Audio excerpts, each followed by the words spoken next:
Hello again, true crime fans. We've got another mysterious case to explore.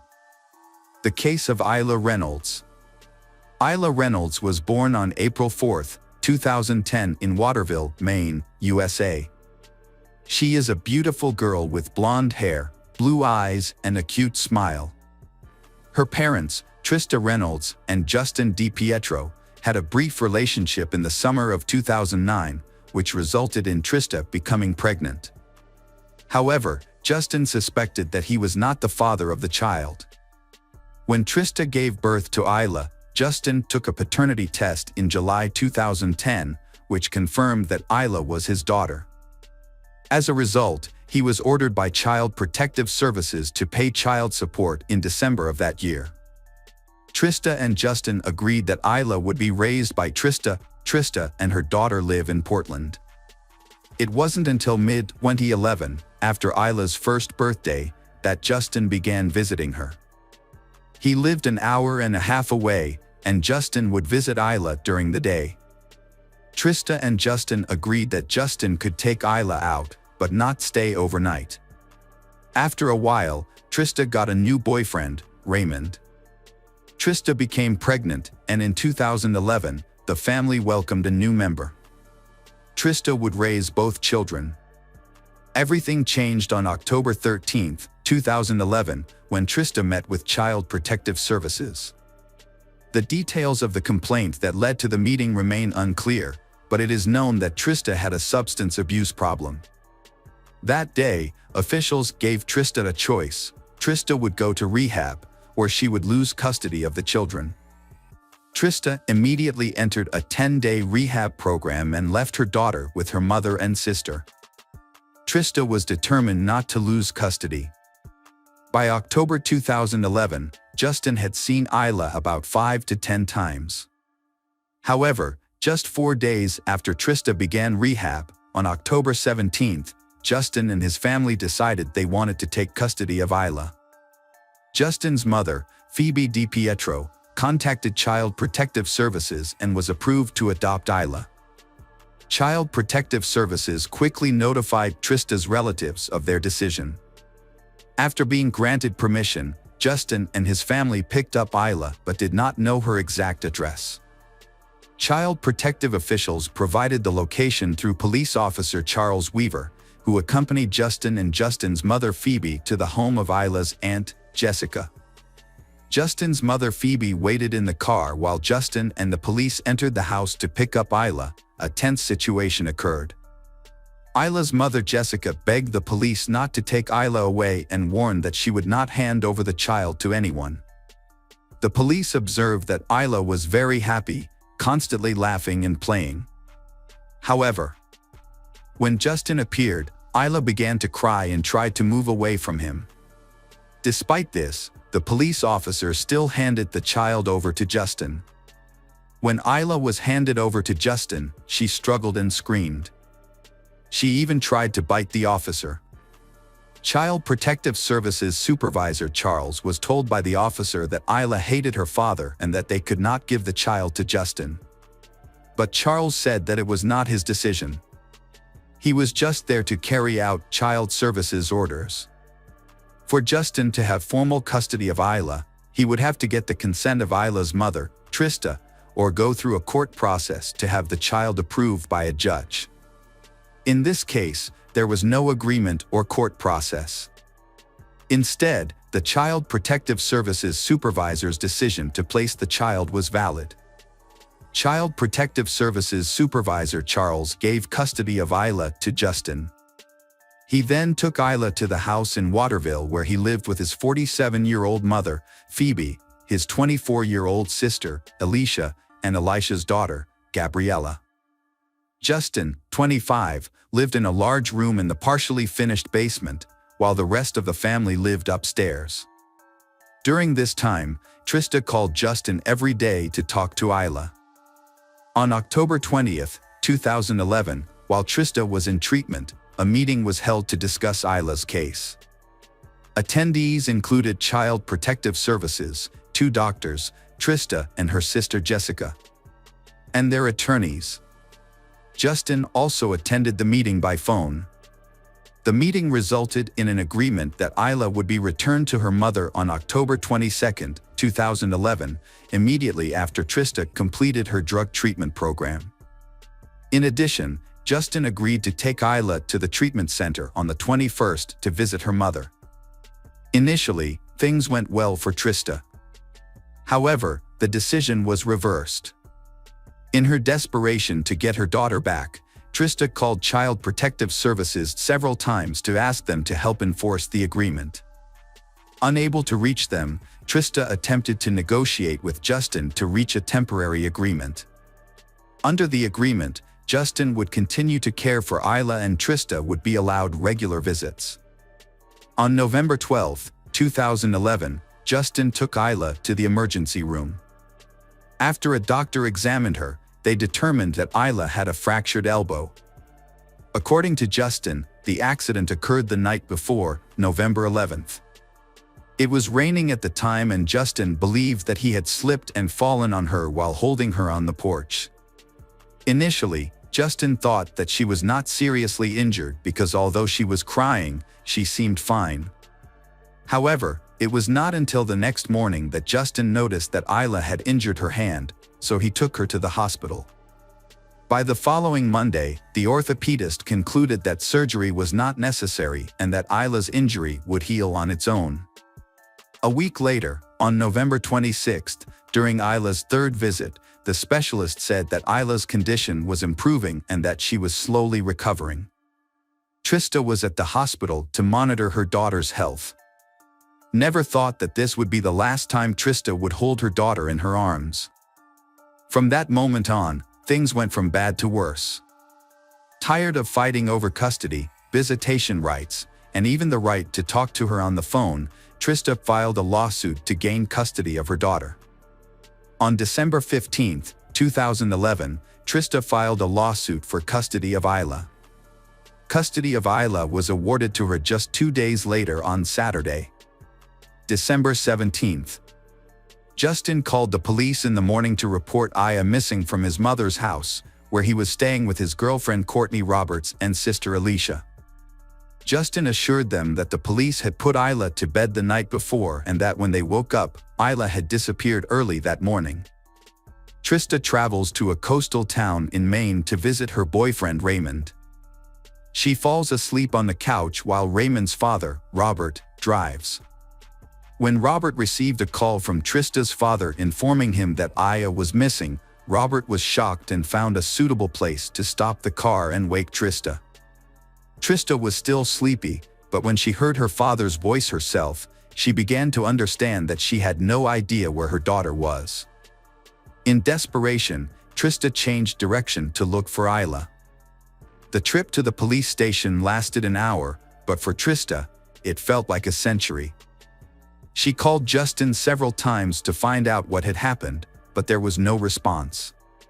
When they got to the police station, both Trista and her father-in-law Robert gave statements. After about 30 minutes, Trista's father arrived at the police station with them, angry and upset. Justin called 911 on Saturday morning at 8:49 to report Isla missing. He said he last saw Isla the night before at 10 p.m., when his sister Alicia checked on Isla before going to bed. However, when they woke up the next morning, they discovered that Isla had disappeared from her crib. Justin suspected that an unknown intruder had taken Isla. News of Isla's disappearance quickly spread to the police. The sheriff told the media that the case was being actively investigated and their goal was to find Isla at all costs. Police continued to search the house for more clues. On Sunday, December 18th, police dogs were deployed and searched the area around the house where Isla was.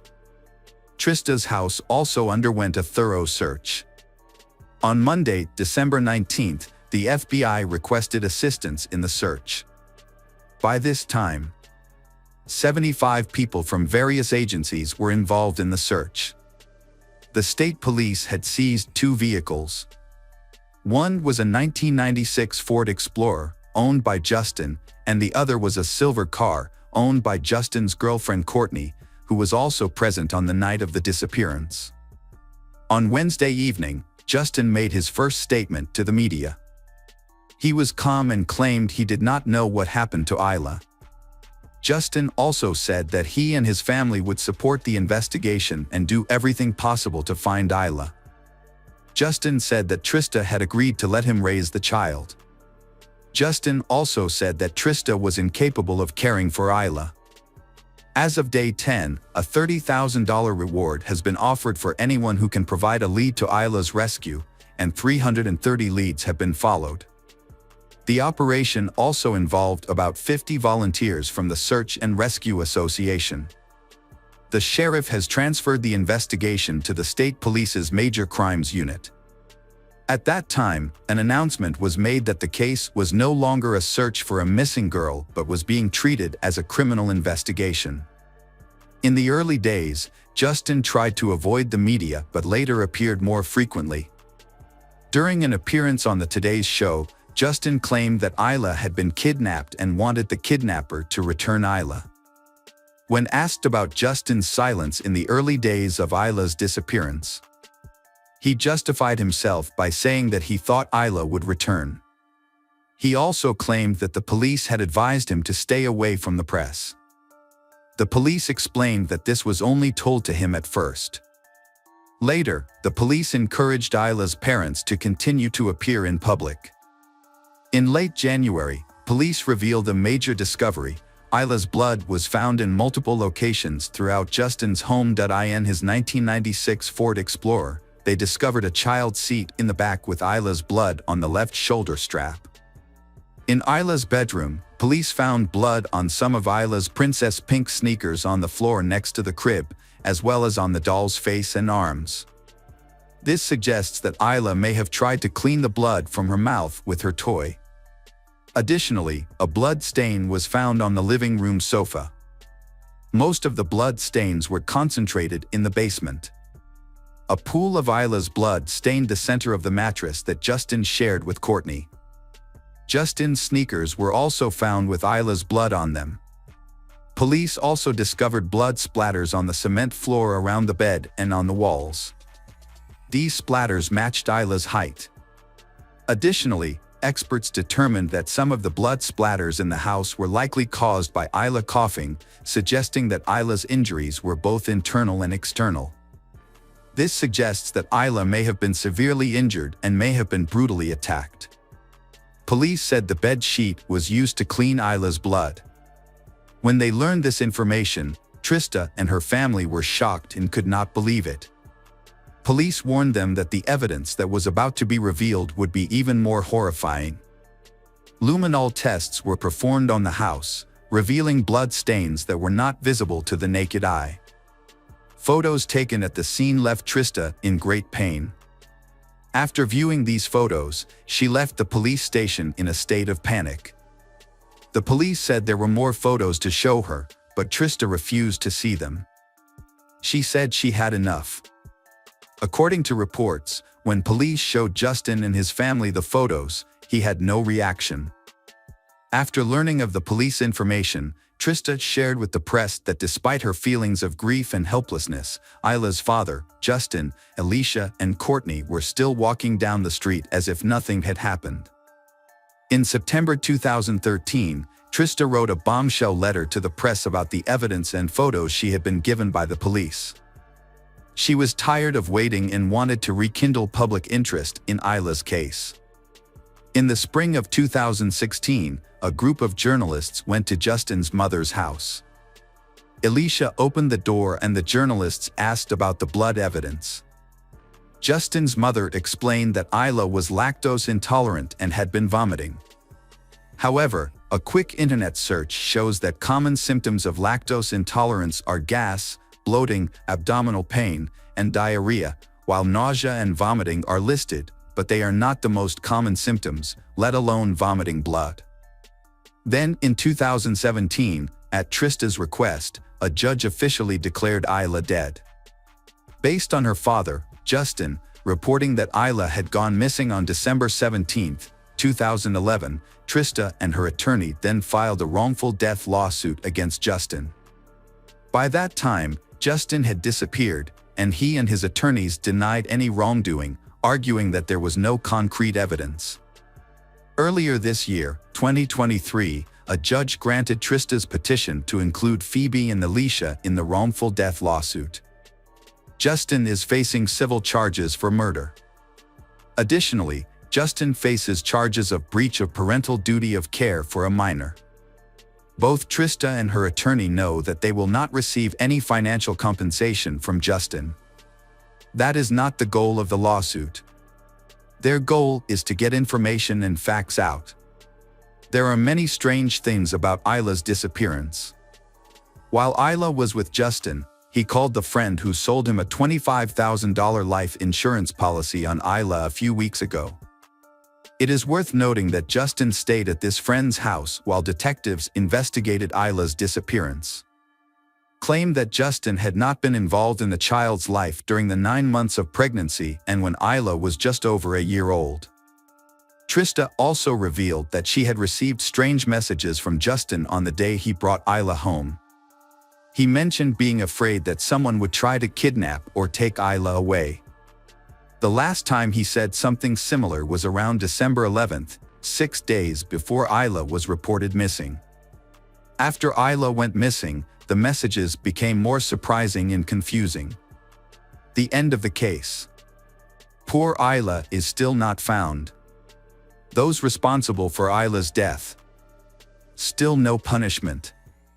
Hi everyone, thanks for returning. Let's unravel another perplexing mystery. The case of Channin Starbuck. Channin was born on April 19, 1969, in Anderson, Indiana. She was the youngest child in her family and grew up with 2 older brothers. However, her life changed dramatically when her parents divorced and remarried, giving her more siblings. From a young age, Channin dreamed of having a large and loving family of her own. She often participated in church activities and had a deep faith, which reinforced her dream. Channin grew up in a simple and friendly environment. She had a passion for painting and won many awards. When she was 20, she met Clay Starbuck, a 25-year-old man. They met at a party in Florida, where Channin had moved with her family when she was a child. Clay Starbuck, originally from Alaska, came to Florida during his vacation. During their first meeting, Channin learned a lot about Clay, including that he had attended a diesel mechanic school in Colorado after high school. He then returned home to work on the Trans-Alaska Pipeline and was financially stable. However, Channin also learned that Clay was married and had 2 children from that marriage. Despite this, she was not discouraged by his complicated past. Instead, she saw it as a positive thing, believing that it gave him valuable experience for his married life. After getting married, Channin and Clay moved in together. In the new place, Channin had to overcome many difficulties related to the environment and weather, but she eventually adapted and settled down. However, married life was not as perfect as Channin had planned. Channin and Clay were often apart because of Clay's work, but their love helped her overcome her loneliness and wait for the day they could reunite. During that time, she cared for Clay's children from his previous marriage and had more children. In 1996, the Starbucks family welcomed their son Austin, followed by his brother Blake 3 years later. When their daughter Logan was born, the family was even more excited. However, Logan was soon diagnosed with autism spectrum disorder, adding to the challenges of family life. Channin had to deal with Logan's illness and try to support her daughter. She became a more caring and nurturing mother to her children. She spent time on health care, education, and community activities. But while she focused on raising her family, she did not realize that her husband was having an affair at work. As time passed, the Starbuck family continued to grow, and Channin welcomed another daughter, Serena. Despite the hardships of life, she still tried to keep her family happy. But her husband's secret eventually came to light, and it would change her life forever. In 2000, Channin filed for divorce after experiencing a great shock and feeling deeply betrayed. However, She still had feelings for Clay and decided to move to Arizona to start a new life. This attempt failed because she still loved Clay. When Clay contacted her and begged her to come back, Shannon believed that he had repented and decided to give him a second chance. In 2001, Shannon and Clay welcomed their fifth child, Marshall. However, Marshall's birth created new disagreements. Even an official remarriage in 2006 could not save their broken relationship. After the remarriage, the family moved to Deer Park in Spokane County, Washington. Clay continued to work at his previous job, which led to him being away from home often. Shannon had to manage her family and children on her own. However, suspicion continued to poison their marriage, which was affected by the long separations and breakups that occurred during their relationship. Finally, in 2010, Shannon and Clay divorced for good. When she turned 40, Shannon decided to rebuild her life once again. She still hoped that she could experience the joy of love. She was also determined not to repeat the mistakes of the past. Even when Clay was seriously injured, she chose not to get back together with him. Instead, she chose to support her ex-husband and provide help when needed. In February 2011, Clay quit his job and decided to settle down permanently in Deer Park. This brought him closer to his children and also closer to Shannon. However, he still hoped that Shannon would come back to him, but Shannon did not share the same views. After finding freedom, Shannon enjoyed her new life. Austin and Blake then moved in with their father, and they were happy to be away from their mother's constant supervision. Shannon found a part-time job and enrolled in a dental assistant course after her divorce. She had to take care of her family and provide for her children, especially when her ex-husband stopped paying child support due to illness. However, she still had another man to support her in case of emergency. Her children often stayed with this man every Wednesday and on the second and fourth weekends of the month. After completing the course and receiving her certificate, Shannon was proud and began to pursue a new dream. She created a profile on a dating website, hoping to meet a man who was worthy and could help her forget her past. She still regretted spending so many years with Clay, a man who did not appreciate her. However, one morning in December 2011, her dream was suddenly ended. On December 2, 2011, the police were notified that Shannon was unreachable. Her ex-husband, Clay Starbuck, was the first to report. He reported that he had not been able to contact his ex-wife since December 1 around 3 p.m. Shannon had texted her daughter that she could not pick them up from school because she was not feeling well and asked her father to pick them up. However, his phone was turned off, so he did not know about her text. The two children, Marshall and Serena, were tired and hungry. As a result, Logan, 15, decided to call his brother and ask him to drive them to their father's house, which was a few blocks away. When they arrived, Austin said he had not been able to contact his mother either. She may have turned off her phone to rest and recover. Austin took the children to Clay's house. Clay was not expecting them but was very happy to see his children again. After the divorce, the older children lived with him, while the three youngest children lived with their mother. So the father decided to enjoy his time with his children and not bother Shannon. On December 2nd, Clay drove the children to school and went to Shannon's house. However, the front door was locked and the blinds were drawn. Since he did not have a spare key, he could not enter the house. Clay then sent a text message saying that if Shannon did not show up by 7 p.m., he would contact law enforcement. Time passed without Clay receiving a response from Shannon, so he went to the police and reported the situation. Two sheriffs went to the address provided but did not see anything suspicious and returned. The sheriff suggested waiting another day, and if she had not contacted him by then, he should return. Frustrated, Clay went home and waited for news. The next day, Clay went to the police station again. This time, the police told him that he was not the only one reported missing. A friend and Shannon's mother were also unable to contact her. This did not fit her personality. This time, the police took a more serious approach to the case. Many of Shannon's relatives began to worry. After receiving the necessary permission, the police returned to Shannon's house to investigate. When they arrived, the police broke the lock and entered. Initially, they saw no signs of forced entry or robbery. Everything seemed to be in its place. However, when they entered Shannon's bedroom, they discovered an unexpected detail: a broken statue. Then came the horrifying scenes. Shannon, 42, was found lying on her back on the floor of her bedroom in a provocative pose. On her stomach was an erotic massage tool. She had hoped for a better future, but fate did not give her the chance to fulfill her dream. Shannon's body was covered in bruises and scratches. The medical examiner's report showed that some of the injuries on her body were caused by a stun gun. There was also evidence that her body had been moved.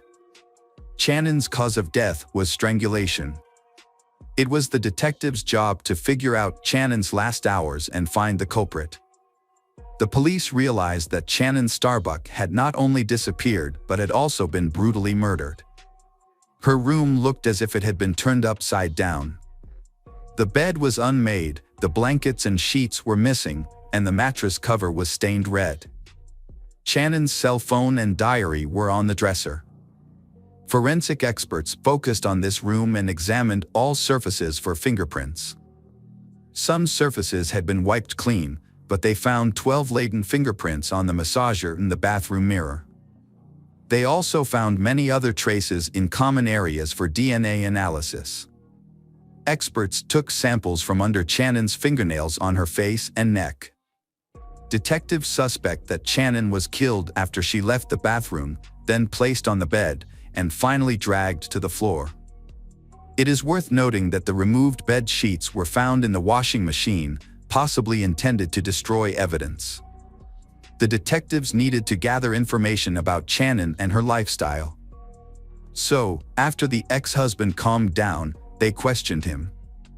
Clay explained that he and his ex-wife had an arrangement regarding child pickup and drop-off. Every morning, he picked up the younger kids and took them to school, and she picked them up after school. Clay said that on the morning of December 1st, his car broke down a few blocks from home. So he texted Shannon, asking her to take the kids to school. He then went home to wait for the car to warm up, thinking that would help it start. Around 11 a.m., he tried to restart the car but was unsuccessful. He gave up and went back inside to take a nap. During that time, his cell phone battery died. To back up his claim, he showed his correspondence with his ex-wife. At first, everything made sense. Furthermore, Clay was very cooperative, handing over his cell phone, DNA sample, and fingerprints. He also confessed that he was worried about Shannon because the divorce had made her more vulnerable. In addition, he shared that because she was single, Shannon had registered on a dating website and had many admirers. According to Clay, it is possible that Shannon had several lovers at the same time. He believes that one of them may have caused her death. However, he could not name them specifically due to a lack of information. During the conversation, Clay sobbed. He explained that accepting the death of his ex-lover was very difficult. After taking his statement, the police let Clay go home. He was faced with informing his children about Shannon's death. The case involving Shannon Starbuck's death has attracted public attention. Investigators interviewed the Starbucks neighbors, focusing on details, especially reports of strange people and vehicles appearing outside her home in recent weeks. An autopsy was performed, and the report found that Starbucks suffered chest injuries consistent with the use of a stun gun. She also suffered 10 broken ribs. The injuries to her head and body were severe and likely caused by a blunt object. Because of the appearance of the injuries, it was difficult to determine the exact time of death. Scratch marks on her body indicated that she had been moved after she was killed. The medical examiner's report indicated that a soft object was used to strangle her, possibly a hand, a towel, or a sheet. A key clue in the case came from the body samples collected, including the DNA of a man, suggesting that the suspect may have been a close acquaintance of hers. Channon's family hopes the police will quickly find the culprit. Channon's ex-husband, Clay Starbuck, has cooperated fully with the investigation. He underwent a physical examination to look for any signs of injury on his body, but none were found. As detectives speculated that the culprit may have been injured during the struggle, there was no evidence of that. Channon's two sons, Austin, 21, and Blake, 18, were also examined. Austin had old cuts on his hands, but he explained that these cuts were from his job at a window factory. In conversations with the two brothers, detectives established some important facts. They learned that their mother often dated men after the divorce, which made them unhappy. The brothers also said they had seen intimate photos on their mother's laptop, which led them to suspect that their mother may have been murdered by a lover. However, it was clear that they both loved their mother and were deeply saddened by her passing. Nonetheless, they did not agree with the changes in her life. In a later interview, Clay was more specific. He said Channon caused discord in the family when he was away on business. She often met other men, and he even suspected that Marshall might not be his son. However, he still loved Marshall like his own son. He did not agree with some of Channon's actions, especially the fact that she often brought the children to his house when she went on dates. However, investigators gained a personal view of Channon and her family after speaking with him, her children, and her relatives and friends. After the investigation, detectives had a complete picture of Channon in her life. The kindness and concern of those who attended Channon's funeral on December 10, 2011, showed that she was an intelligent and sincere person.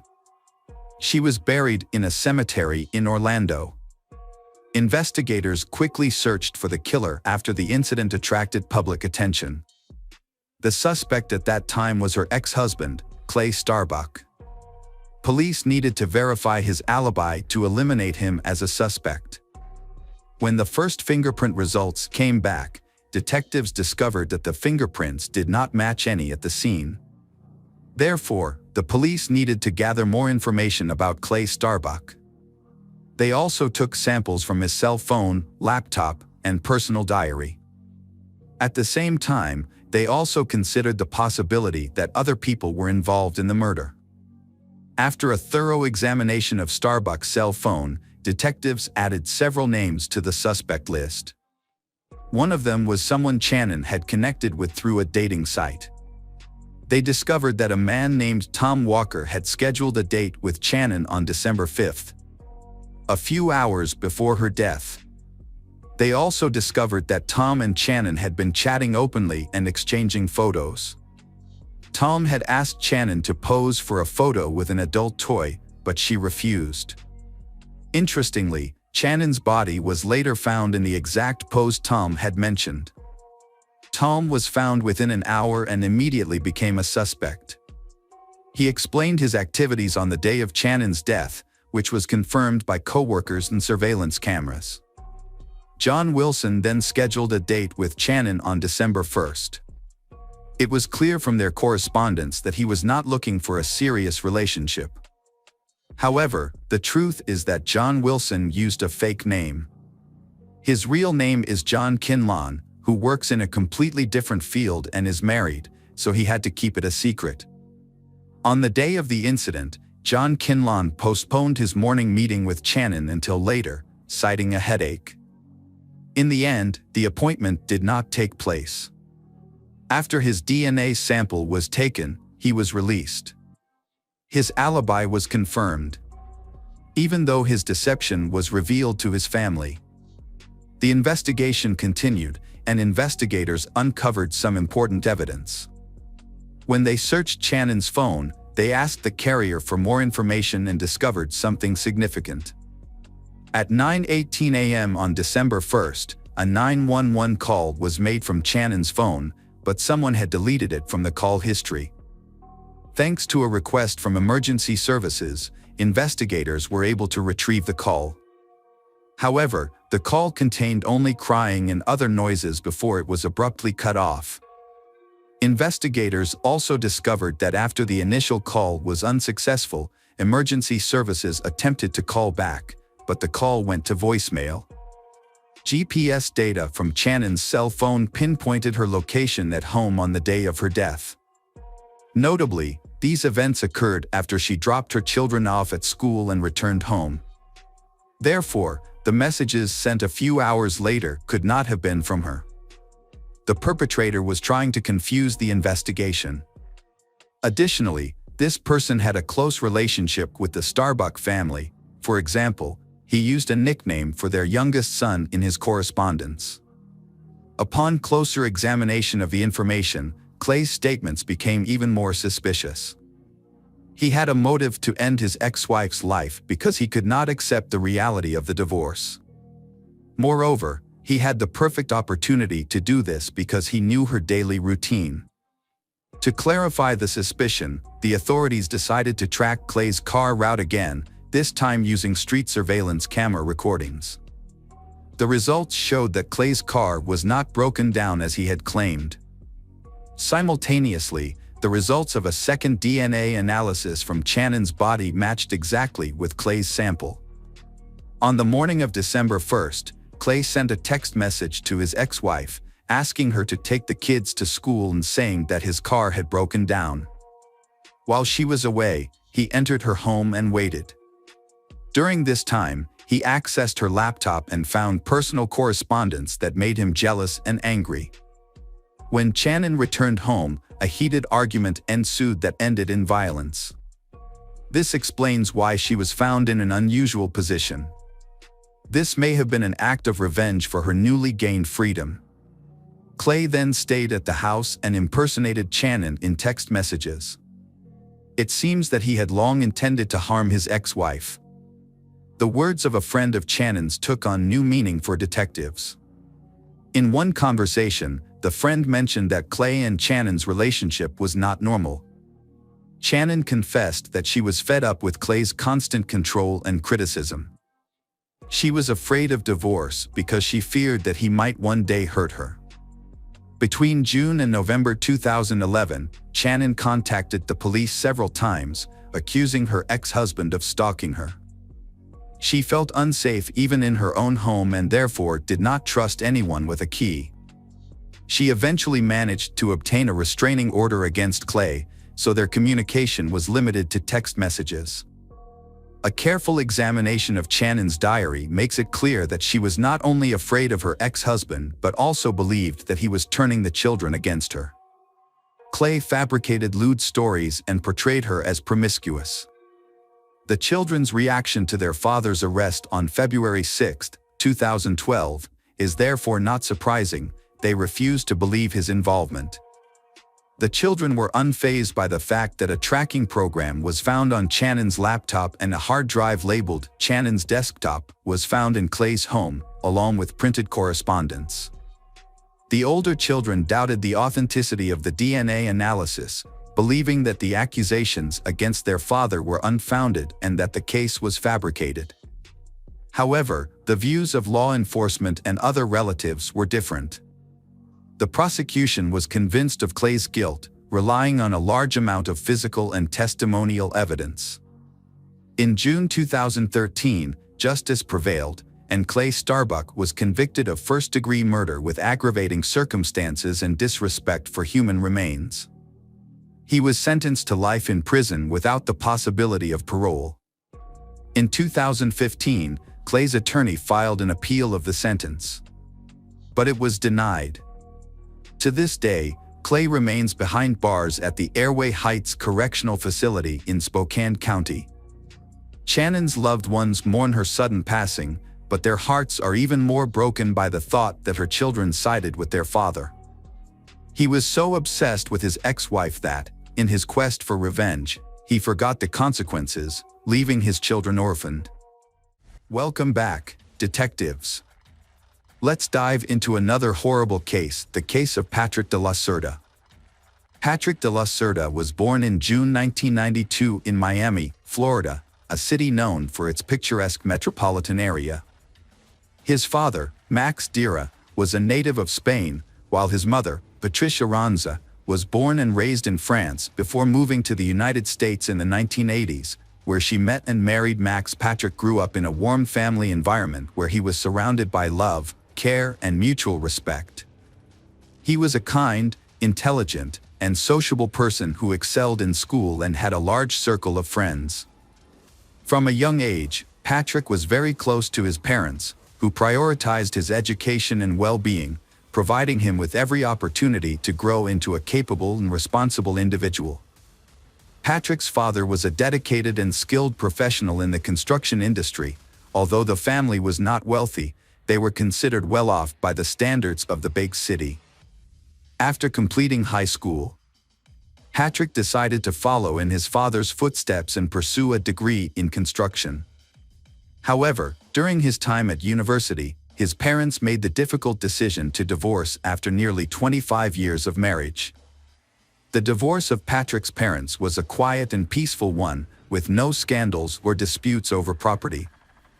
After the separation, his mother moved to Deltona, a small town on the east coast of the state, where she eventually remarried.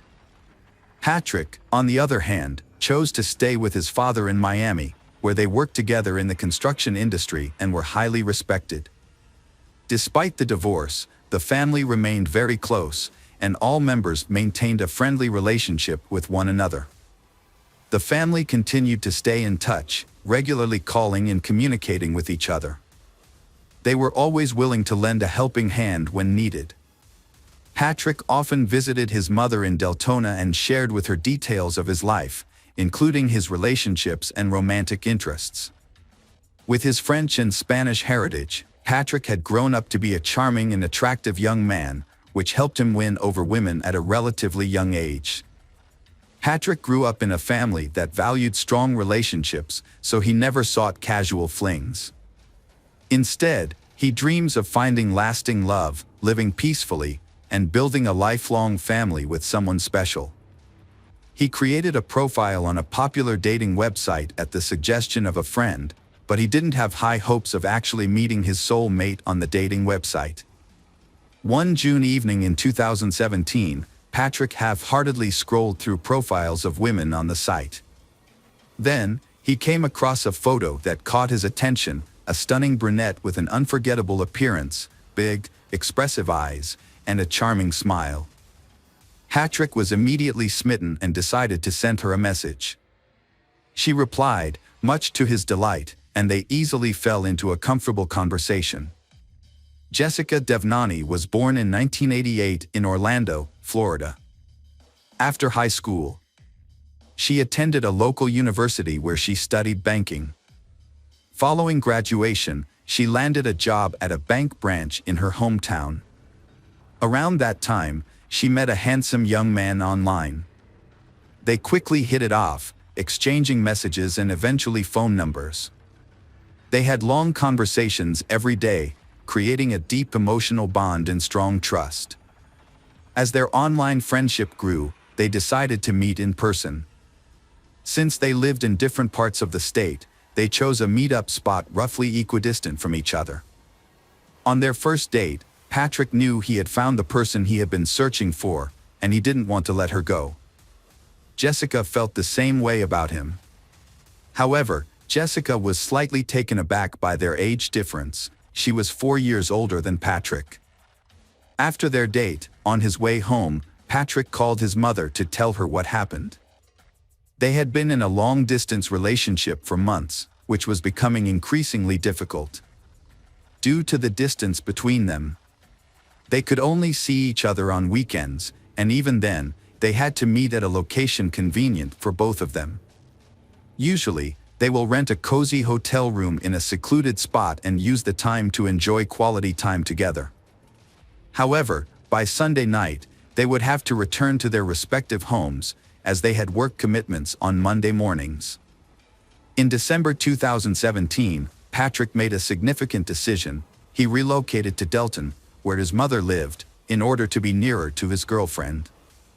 He purchased a house in a quiet neighborhood and began making repairs to create a welcoming home for Jessica. Although she couldn't move right away because of work, but they made plans to get together again and have a housewarming party in early spring. They had a special celebration planned on New Year's Eve. To surprise Jessica, Patrick set up a fireworks display in the backyard, getting down on one knee to make his romantic proposal as they gazed up at the festive lights. Patrick got down on one knee, held out a box with a ring, and asked Jessica the most important question of all: would she become his wife? Overjoyed, Jessica happily agreed. Patrick had been looking for an engagement ring for a long time, but in jewelry stores there was no ring beautiful and delicate enough for the occasion.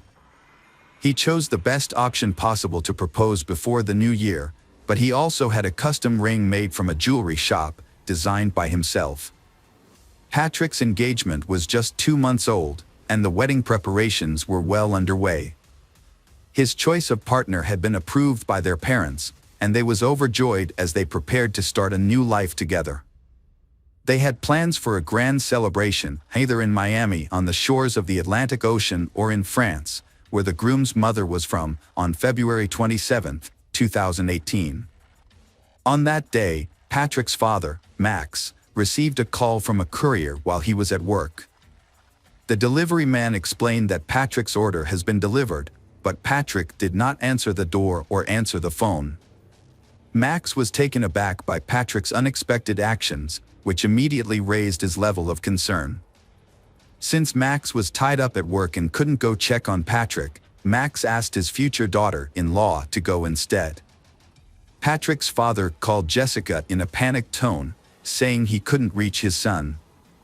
Jessica had been trying to contact Patrick all morning, but he wasn't responding to her calls or messages. When she shared this with Patrick's father, Max, he feared the worst. Jessica immediately dropped everything and rushed to Patrick's house. When she arrived, she saw his car in the driveway, indicating he was still at home. Using her own key, she entered the yard and called out to Patrick, but there was no response. Jessica carefully opened the front door and was met with a horrific sight. Patrick was lying in a pool of blood, showing no signs of life. She quickly called emergency services, but the paramedics were unable to save Patrick and declared him dead at the scene. When the police arrived, Jessica was overcome with grief, sobbing in the backyard where Patrick had proposed to her just 2 months earlier. An officer spoke to her, and she raised her tear-filled eyes to meet his. She claimed to know who was accountable for Patrick's murder, naming her wealthy ex-boyfriend as the culprit. To comprehend this complex case and identify potential suspects, it's essential to revisit the past when Patrick first met Jessica. At that time, Jessica was in a relationship with Gregory Bender, a wealthy businessman who owned an investment fund. She met Gregory during her student years, and he was 20 years her senior. Gregory showered Jessica with expensive gifts and took her on lavish vacations, eventually winning her affection. Jessica thought she had found her soulmate, but soon she began to notice some disturbing patterns in her ex-boyfriend Gregory's behavior. He was extremely controlling, constantly monitoring her movements and interactions with others. If she had an admirer, Gregory would quickly get rid of them through threats and intimidation.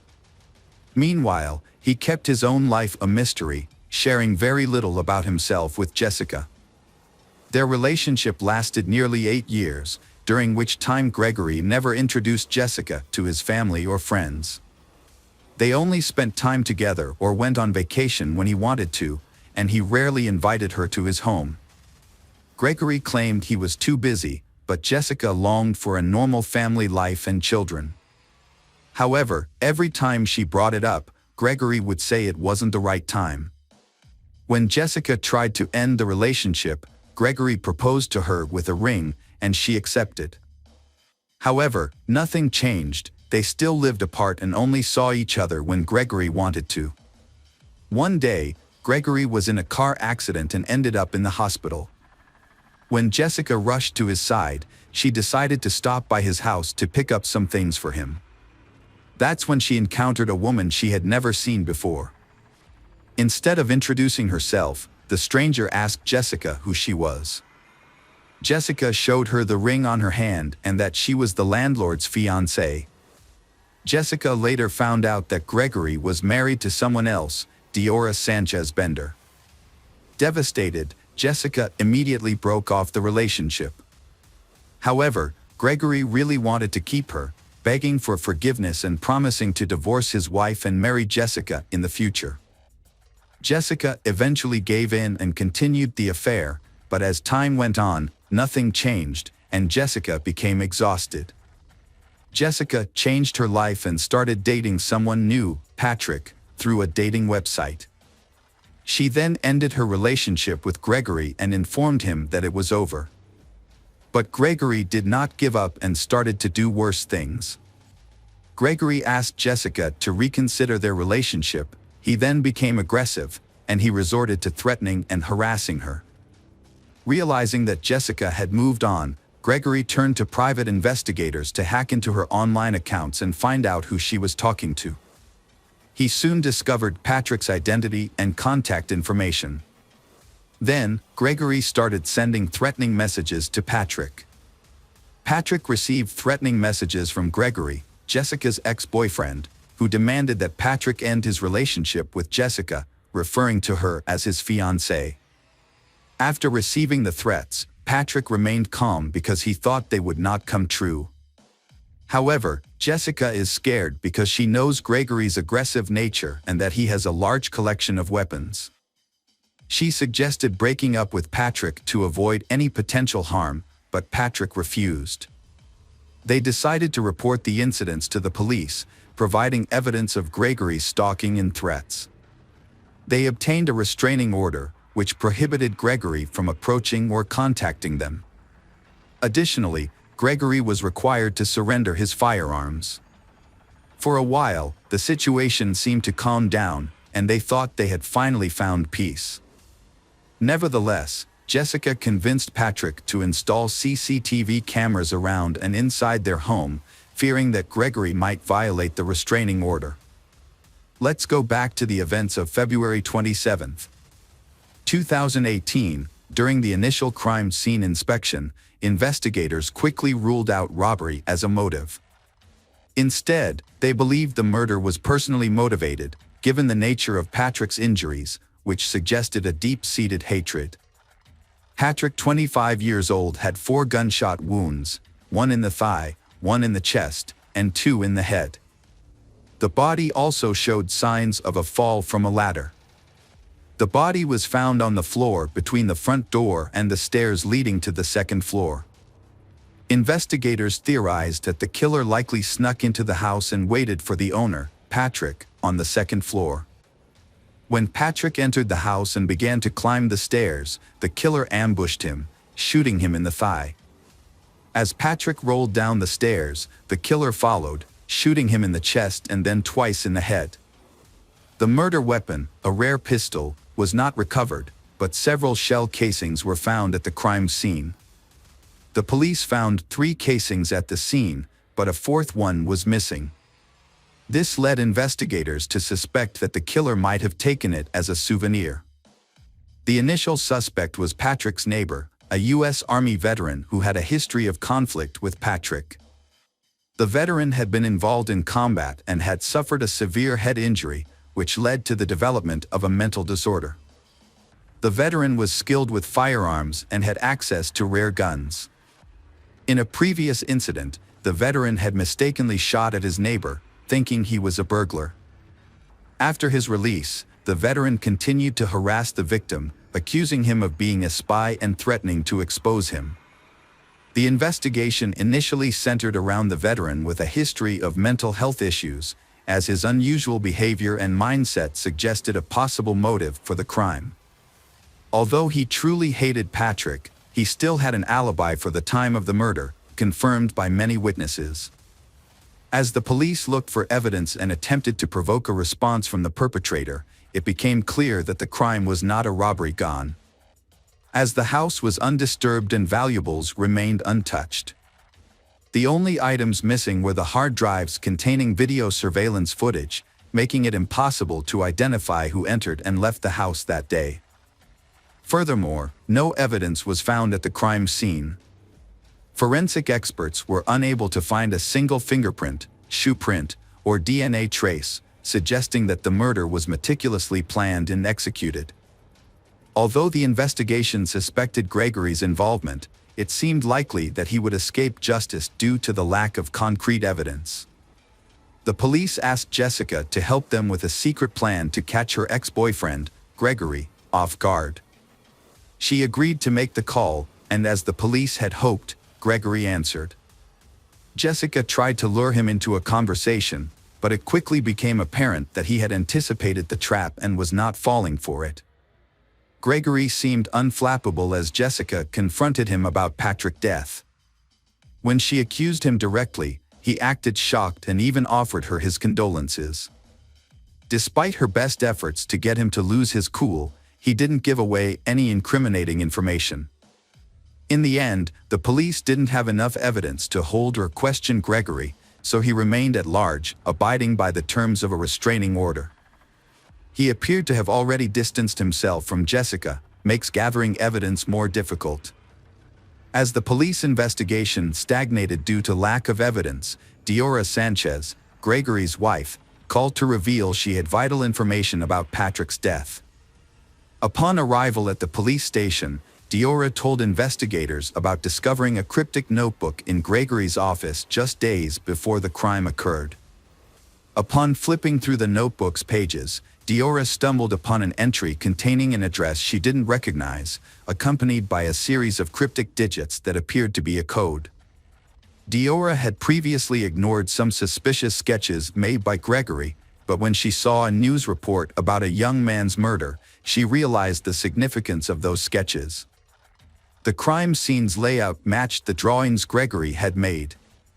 Diora informed the investigators, who then obtained a search warrant for Gregory's house.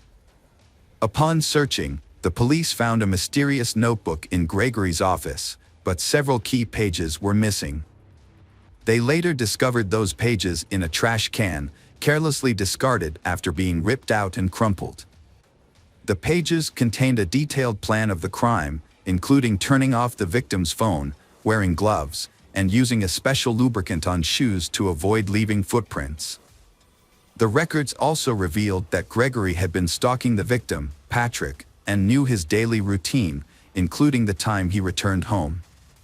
Furthermore, Gregory knew the location of surveillance cameras in and around Patrick's house, suggesting this was a carefully planned and executed crime. In addition to committing the crime, Gregory took steps to cover his tracks by disposing of the weapon, clothes, shoes, and gloves. However, he failed to destroy his own records, which later incriminated him. Furthermore, his wife's curiosity ultimately worked against him. A shell casing was discovered in a cigar box, which was meant to be taken as a trophy by the gunman.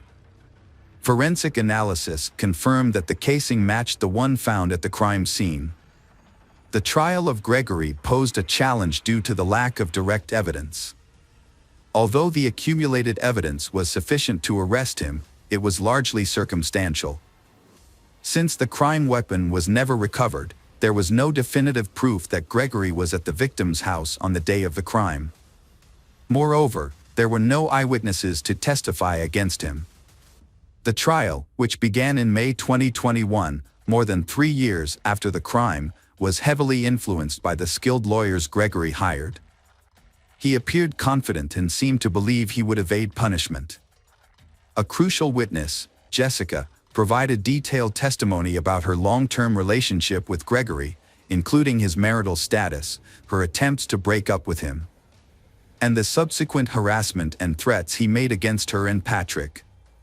Jessica presented evidence of her conversations with Gregory, including screenshots of their conversations and their phone records. However, Gregory's lawyers countered by blaming Jessica, claiming that she was responsible for Gregory's behavior. They claimed that Jessica had started a new relationship with Patrick while still involved with Gregory, and that she had hurt his self-esteem. The defense downplayed the significance of the written plans for the murder, describing them as mere fantasies of a hurt man seeking revenge on his rival. They argued that Gregory never acted on these plans and therefore did not leave any evidence at the crime scene. Additionally, the lawyers claimed that the search of Gregory's home was conducted illegally and with procedural errors, suggesting that the shell casing found there could have been planted.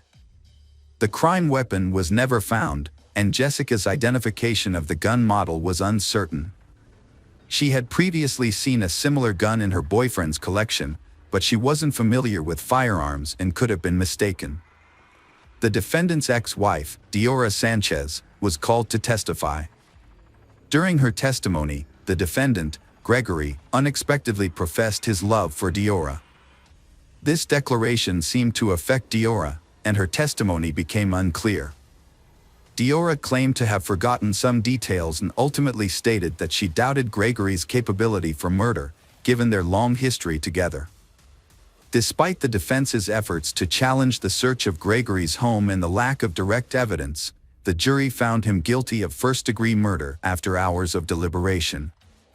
Gregory was given a life sentence with no possibility of parole. As the judge read out the sentence, the defendant fixed Jessica with an intense stare, not blinking once. His glare made her feel nauseous. Jessica sat next to Patrick's mother and suddenly burst into uncontrollable sobs, finding it hard to breathe. Despite multiple attempts by Gregory's lawyers to appeal the verdict, all their efforts were unsuccessful. The case attracted public attention, with many outraged that a wealthy businessman had brutally murdered a working-class man and attempted to escape justice. Patrick's story was widely reported in the press, and Gregory remains in prison to this day. Jessica Dira said she is grateful that justice has been served. And Patrick's memory will always live on in her. She wears the engagement ring he gave her and a special piece of jewelry he had intended to give her but never got the chance. Jessica remains close to Patrick's parents, who have welcomed her into their family as one of their own. Welcome back, detectives. Let's dive into another horrible case. The case of Joseph Saunier. Joseph Saunier was born in 1955 to a respected family of doctors in Shreveport, Louisiana. From a young age, he aspired to follow in his family's footsteps and become a doctor. With exceptional abilities, Joseph earned a Bachelor of Science in Medical Science from the University of Baton Rouge in 1976. He then applied to Louisiana State University in Shreveport and began working at Parkland Hospital in Dallas, Texas. Joseph effectively balanced his university studies and work. He consistently refined his knowledge through hands-on experience at the hospital. The hospital management recognized Joseph's success and dedication, and in his final year of training, he was appointed chief resident. After completing his studies, Joseph chose to specialize in pathologic anatomy and went on to become a pathologist and laboratory director in Leck, Texas. Joseph's life was marked by personal tragedy, including the loss of the woman he loved, Becky. His 27-year marriage, which he considered happy, ended in divorce when his wife fell in love with another man. Joseph accepted her decision and agreed to the divorce, believing that the woman he loved had found happiness. Joseph had a strong sense of responsibility and nobility. After his divorce from Becky, he maintained a warm relationship with her and continued to support their 2 sons. 2 years later, Becky was killed by her new husband. Joseph was shocked by her death. He often thought about their past family life and mourned her loss. Despite his own grief, Joseph remained a source of strength for his family. He took care of the funeral expenses and helped his sons cope with the trauma. His sons later credited his support for helping them overcome their pain. The tragedy had a profound impact on Joseph. He devoted himself to his work and raising his sons. However, the grief finally gave him the motivation to change his life. He decides to start a new chapter in a new city. In 2007, Joseph moved to Lek, Texas, with his sons, where he became the chief pathologist at Covenant Health System. Feeling the need for a change, Joseph enrolled in a local dance studio. He enjoyed the classes and met new women, which helped fill the void in his life. A few times, Joseph attempted to form connections with his dance partners, but it never worked out.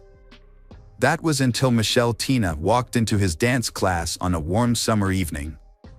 Her elegance, poise, sense of humor, and sparkling eyes immediately caught his attention. Her radiant smile illuminated the room, and Joseph knew right then that she was the one he had been searching for. Michelle, too, noticed Joseph's confident and respectful demeanor on the dance floor. As they danced together, the 47-year-old Michelle and 57-year-old Joseph found that they complemented each other perfectly. As they continued to dance together, they grew closer with each passing session. Eventually, Joseph asked Michelle out on a date, and she agreed. This marked the beginning of what seemed like a happy new chapter in both of their lives. Michelle possessed an irresistible charm that had a profound effect on men. Michelle was a classic example of a femme fatale, a woman with an undeniable magnetism that drew attention and sparked passion in those around her. Michelle, like Joseph, is also starting a new life after personal emotional breakdowns. She is running away from the fear and anxiety associated with Mike Dixon, owner of a private clinic for cosmetic surgery. Michelle met Mike in 2008 when she came in for Botox injections. At first, there was just casual social interaction between them, then light flirting followed and they began a romance. Michelle is a successful and free woman. She worked as an executive in the NFL, built a successful career, and didn't lack for anything. Mike, on the other hand, is bound by his marriage. A few months after living a double life, his wife discovered his affair with Michelle and filed for divorce after 20 years of marriage. Mike is so captivated by Michelle that he barely notices that he is losing everything. Mike left his wife for Michelle, even though she never announced she would marry him. When Mike doesn't get the attention he expected, he tries to pressure Michelle, which scares her. Michelle recognized Mike's manipulative behavior and desire to take complete control of her life. This realization caused her to end the relationship. In 2010, Michelle and Mike went their separate ways. However, even after the breakup, Mike continued to pursue Michelle, urging her to return. His obsession exceeds the limit, forcing Michelle to find a way to escape Mike's control. Michelle moved to Lek to start anew, where she met Joseph, a charming and kind-hearted man. They quickly connected, and their relationship blossomed into true love. Joseph's sons and relatives welcomed Michelle with open arms. Joseph spared no expense in giving her gifts, taking her to the most luxurious restaurants and private clubs, and giving her romantic vacations. As Joseph realized he had found his perfect match, he took Michelle to Los Angeles and proposed to her in front of his entire family. Michelle, 47 at the time, was smitten with her new partner and frequently expressed her love for him on social media. However, her ex-lover, Mike Dixon, couldn't help but notice these declarations of love. Mike is furious when he discovers that Michelle has moved away and is planning to marry Joseph. He realized he couldn't win her back but still dared to propose that they rekindle their past relationship, suggesting they become lovers again. Michelle firmly rejected his proposal, refusing to engage in a love triangle, and immediately informed Joseph about Mike's suggestion. After some time, they started to feel like they were being watched. At one point, they even noticed something that looked like a camera flash through the backyard window, but they didn't pay much attention to it, not realizing the seriousness of the problem. The situation got out of control on July 11, 2012, when a gardener came to Joseph's house to discuss a garden renovation project. When the landscaper arrived at the home, he tried to contact Joseph but got no response. He saw an open door and, thinking Joseph might not be able to hear him, went inside. The house was in disarray, and there was a bullet hole near the front door, indicating a possible intruder. The landscaper cautiously went further inside, looking for Joseph. In the garage, he found Joseph lying in a pool of blood on the floor with no signs of life.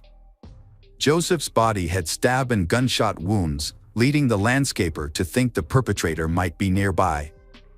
He immediately left the house and called for help. At 2:48 p.m., the police department received the call, and several patrol cars were sent to the scene. When the officers arrived, they found Joseph Sonnier. Medics confirmed that Joseph had died. The incident shocked the public, as it happened in one of the city's safest and most affluent neighborhoods, where crime is extremely rare. Joseph, a respected professional, was known for his calm and kind nature, and it seemed he had no enemies who would want to harm him. Although a window was broken, it was clear that the incident was not a robbery, as nothing was missing from the house. However, a bottle with a hole shot through its bottom was found at the scene, suggesting it was used as a makeshift silencer for a gun. A forensic team arrived soon after to collect evidence, and it appeared that the perpetrator was inexperienced, as they left behind many traces. DNA from the bottle and blood samples were sent to a lab for further analysis. Detectives interviewed neighbors, but none of them reported seeing or hearing anything suspicious. There were no CCTV cameras near the house. According to the investigation, the perpetrator entered through a large window overlooking the backyard, making the attack unexpected. In the dining room, the attacker confronted Joseph and started shooting. It is likely that the wine bottle was used as a silencer at this point. Blood stains in the hallway suggested that Joseph was still alive after being shot. He entered the garage, where the attacker caught up with him and stabbed him multiple times. An autopsy revealed 5 gunshot wounds and 11 stab wounds. The circumstances suggested that the murder was not random, but the identity and motive of the killer remained unknown. The investigation focused on the people closest to the victim. During an interview with law enforcement, the victim's fiancée, Michelle, reported strange things in the months leading up to the murder. She believed Joseph was being stalked. Michelle had seen a stranger lurking outside Joseph's house, watching the door and windows. She also mentioned that Joseph had received persistent calls and texts in the period leading up to his death. Although officers confirmed this information, they initially thought the calls and messages were from other women with whom Joseph was allegedly having relationships, as witnesses claimed he was in contact with multiple women at the time. Investigators questioned Michelle about whether she knew of other women involved with Joseph. Michelle claimed she was unaware of any other women. Joseph's sons also denied the possibility of their father having mistresses, stating that infidelity was not in his character. Despite this, investigators continued to explore a motive of jealousy for the crime. During the subsequent interrogation, Michelle succumbs to the pressure and reveals that she knows several women who may be involved in the crime. According to Michelle, these women are ex-girlfriends who often stalk Joseph. Although he ignored them, they continued to express their displeasure about his upcoming wedding to Michelle. The women in question include a woman from Florida who persisted in contacting Joseph even after he revealed his relationship with Michelle. There was also a nurse, Joseph's colleague, who often called and wrote to him. Additionally, a woman whose daughter sent a letter accusing Joseph of abandoning them shortly before the murder. In the same interview, Michelle mentioned Mike Dixon for the first time. She hadn't thought about Mike spying on her and Joseph before, because Mike stopped paying attention to her after she refused to be his lover. Michelle assumed that Mike had accepted her decision to marry Joseph and move on with his own life. The police visited Mike. He cooperated and spoke with the detectives. Mike revealed that he had been deeply in love with Michelle and had even divorced his wife to pursue a future with her. However, after Michelle rejected him, Mike gave up. He started a new relationship with a younger medical student who corroborated his alibi. At the time of the crime, Mike was at work and then spent time with his new girlfriend, which confirmed he couldn't have been involved. The investigation encountered significant obstacles. Every suspect, including Michelle, had a solid alibi, leaving detectives stumped. They searched for enemies of Joseph or individuals who might benefit financially from his death. But no new leads emerged. Unfortunately, forensic analysis does not provide any information about an individual, so police cannot identify the owner of the DNA found at the crime scene. Just as the case seemed hopeless, the police received an unexpected call from Paul Reynolds. Reynolds reported that his roommate, David Shepard, had recently confessed to a murder in Leck and then attempted to take his own life but was saved. According to Reynolds, a neighbor shared specific details about David's crimes with him, including details that only a few detectives knew, such as the use of a glass bottle as a silencer. This new information led police to conclude that Shepard was indeed connected to the crime. The witness came forward claiming that David was not the mastermind behind the crime, but rather a person who was hired by an unknown doctor involved in plastic surgery. Police launched an investigation into the new suspect and discovered that Mike Dixon was the person who hired David. When questioned at the police station, David began to confess and revealed that Mike Dixon had indeed hired him to commit the crime. According to David, he and Mike met at a bar while both were going through difficult breakups and formed a friendship. Mike shared his sadness over his lost love, Michelle, who was now engaged to someone else. He claimed that he couldn't move on and was willing to do whatever it took to win her back. David alleged that the initial plan was to discredit Joseph, Michelle's current partner, in the hopes that Michelle would leave him and return to Mike. However, David claimed that murder was not part of the original plan. First, women were paid $1,000 each to pretend to be Joseph's mistresses and pursue him. Additionally, a letter arrived from a woman claiming Joseph had abandoned her and their child. Joseph consistently denied these allegations, and Michelle believed him. It was later revealed that the camera flash seen by the couple was actually the light from David's cell phone flashlight. David had been driving to their house to create the illusion of surveillance. Funded by Mike Dixon, who covered gas and other expenses. When these tactics failed to break the couple apart, Mike plotted a more extreme solution. He offered David 3 silver bars, valued at around $110,000, to kill the pathologist. David agreed and received one of the bars as a deposit, which he immediately sold at a pawn shop. According to David Shepard, the situation escalated out of control when he went to Joseph's house. He claimed the shooting was unintentional, and that after shooting Joseph, he became afraid and Joseph began to run away. David shouted to check on Joseph but received no response. He then followed Joseph into the garage, where he found Joseph lying still and heard his last breath. David rushed to check Joseph's pulse and confirmed that Joseph was dead. David admitted to stabbing Joseph several times but could not remember the exact number. David also admitted that he considered calling for help using Joseph's phone, but ultimately chose not to. Instead, he put the phone back, mutilated Joseph's body, and then went to Mike's house to get the rest of the gold before attempting to take his own life. According to David, he didn't fully understand what he was getting himself into. When he faced Joseph, he realized he could not continue killing. If it weren't for an accidental gunshot, Joseph might still be alive. Mike Dixon was arrested by the police on the same day and charged with first-degree murder.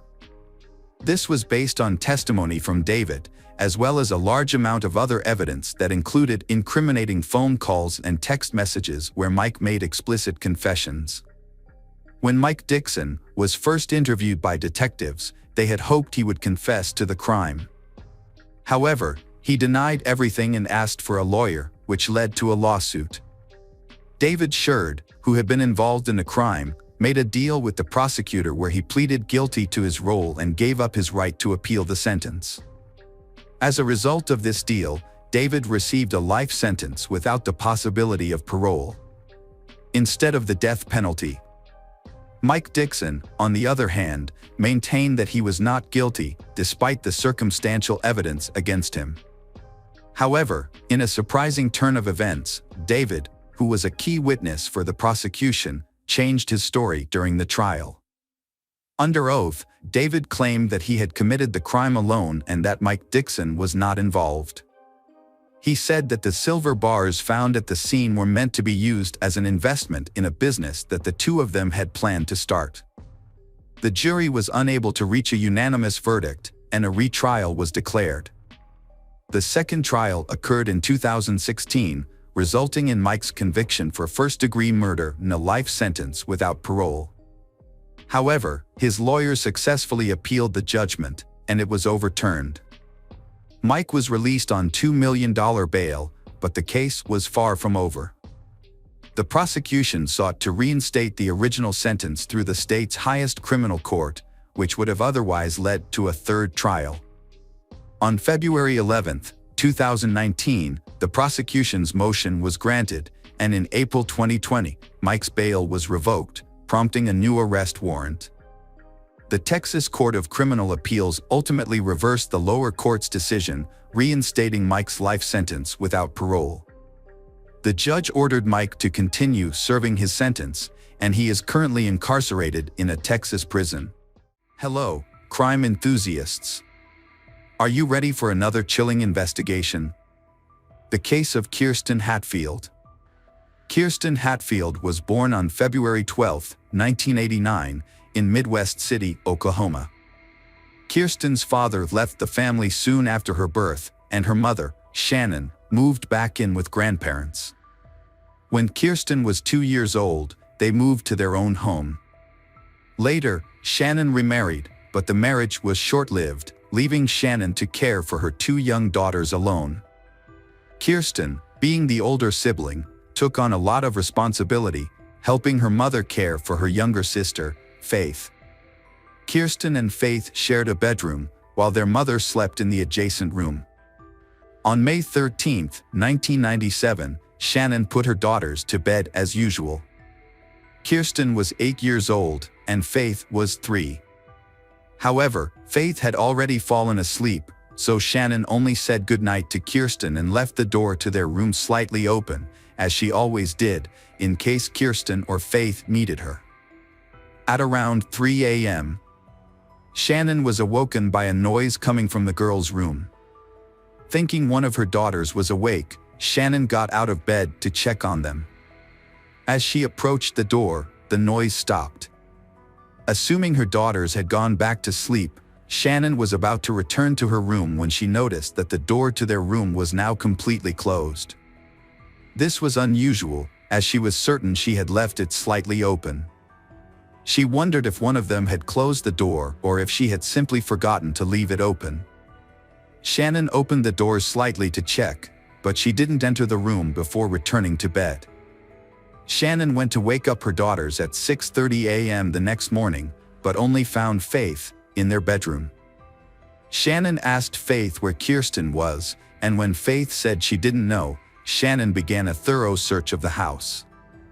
However, Kirsten was nowhere to be found. Shannon then checked outside the house and contacted the parents of Kirsten's friends to see if she had come to their house. But no one had seen her. Shannon's search efforts led her to call her father, who lived nearby, to see if Kirsten had gone to his house or not. Unfortunately, he hadn't seen her either. At this point, Shannon realized Kirsten was missing, and her father advised her to call the police. When the police arrived, they initially thought Kirsten might be hiding in the house or had simply wandered off for a walk, given the town's low crime rate. However, upon inspecting Kirsten's room, they found the window slightly open with a few drops of blood on the frame. This raised their suspicions that something more serious had occurred. Further investigation led them to discover a piece of children's underwear stained with blood on the ground outside the window. After confirming with Shannon that the underwear belonged to Kirsten, the police realized they were likely dealing with a kidnapping. More officers were called to the scene to assist with the investigation, which marked the beginning of a more extensive search for Kirsten. The police investigation into Kirsten's disappearance began with a search of the area around the house. During this search, the police spoke with Kirsten's mother, who reported hearing a noise at 3 a.m. and now realized that it may have been the sound of her daughter being taken. Despite the search, nothing suspicious was found, and the police began canvassing the neighborhood, speaking with all the residents. Unfortunately, none of the neighbors reported seeing or hearing anything unusual on the night of the abduction. However, one neighbor did mention being woken up by a barking dog around 3 a.m., which coincided with the time of the abduction. With no solid leads, investigators turned to a child psychologist to interview Faith, who was only 3 years old. Despite her young age, Faith was able to share what she had witnessed, but her statement was limited to a single phrase: "A bad person came and took my sister." This confirmed that Kirsten had not left the house voluntarily, but unfortunately, it did not provide any further information about the perpetrator or Kirsten's whereabouts. Detectives had to restart the investigation practically from scratch. Their initial suspicion leaned towards someone who knew Kirsten well, as it seemed unlikely that a stranger could abduct her from her own room without a sound. Working on this theory, police discovered that Kirsten's mother, Shannon, had a history of drug-related problems. The detectives considered the possibility that the abduction might be related to this. Perhaps the mother owed money to some people in the criminal underworld, and they decided to take her daughter as payment. The police did not rule out the mother willingly handing over her daughter. This would explain why the abduction happened almost silently. The investigation into Kirsten's disappearance continued, with detectives initially speaking to Shannon, her mother. Shannon denied any involvement, claiming to have been clean from substance abuse for some time and insisting she would never harm her daughter. Although detectives were not convinced of Shannon's innocence, they could not find any evidence to prove her involvement. The police then turned to the public for help, using the media to ask for any information that might be relevant to the case. In response, they received hundreds of calls, but most of the calls were fruitless. However, one clue provided a promising lead. A woman reported her boyfriend's suspicious behavior, including aggressive outbursts and a disturbing threat he made during an argument. The police investigated the man and discovered that he knew Shannon's brother, which meant Kirsten might have known him too. Additionally, the man had a history of drug use and assault, and he had previously been familiar with the Hatfield family home. Despite this, the investigation ultimately found that the man had a solid alibi for the time Kirsten went missing. Multiple witnesses confirmed that he was at a bar until around 4 a.m. on the night of the disappearance, making it impossible for him to have abducted Kirsten. Detectives pursued multiple leads, but each one led to a dead end. As time passed, the hope of finding Kirsten alive began to fade. Kirsten's mother, Shannon, refused to give up. She took matters into her own hands, determined to find her daughter. She gave interviews to local media outlets, distributed flyers, and even investigated potential suspects on her own. However, Shannon faced numerous obstacles. Many local businesses refused to display Kirsten's flyers, citing company policies. She also attempted to meet with the state governor, but was unsuccessful. Shannon established a volunteer center to help find Kirsten. The center focused on distributing flyers and engaging with the media. However, Shannon encountered new challenges. Some volunteers stole money, lied about their work, and used the media to gain attention for themselves. Despite these setbacks, Shannon persevered in her search for the truth. After years of effort, Shannon realized that her approach was not yielding results. She enrolled in college, earned a degree in criminology, and became a parole officer. Shannon's goal was not only to find her daughter's kidnapper but also to protect others from potentially dangerous criminals who might be released from prison. Shannon suspected Kirsten's kidnapper had a history of violent crimes. To pursue this lead, she researched people with violent pasts in her area but found no connection to Kirsten's disappearance. Despite her efforts, she eventually had to accept that Kirsten might have passed away and might not return. Still, Shannon continued to search for answers. Periodically, police reopened the case to investigate new leads, working with the FBI to create an updated sketch of Kirsten's possible appearance. In 2014, there was a breakthrough in the Kirsten case. A woman contacted the police and shared a shocking discovery she had made while sorting through her late mother's belongings.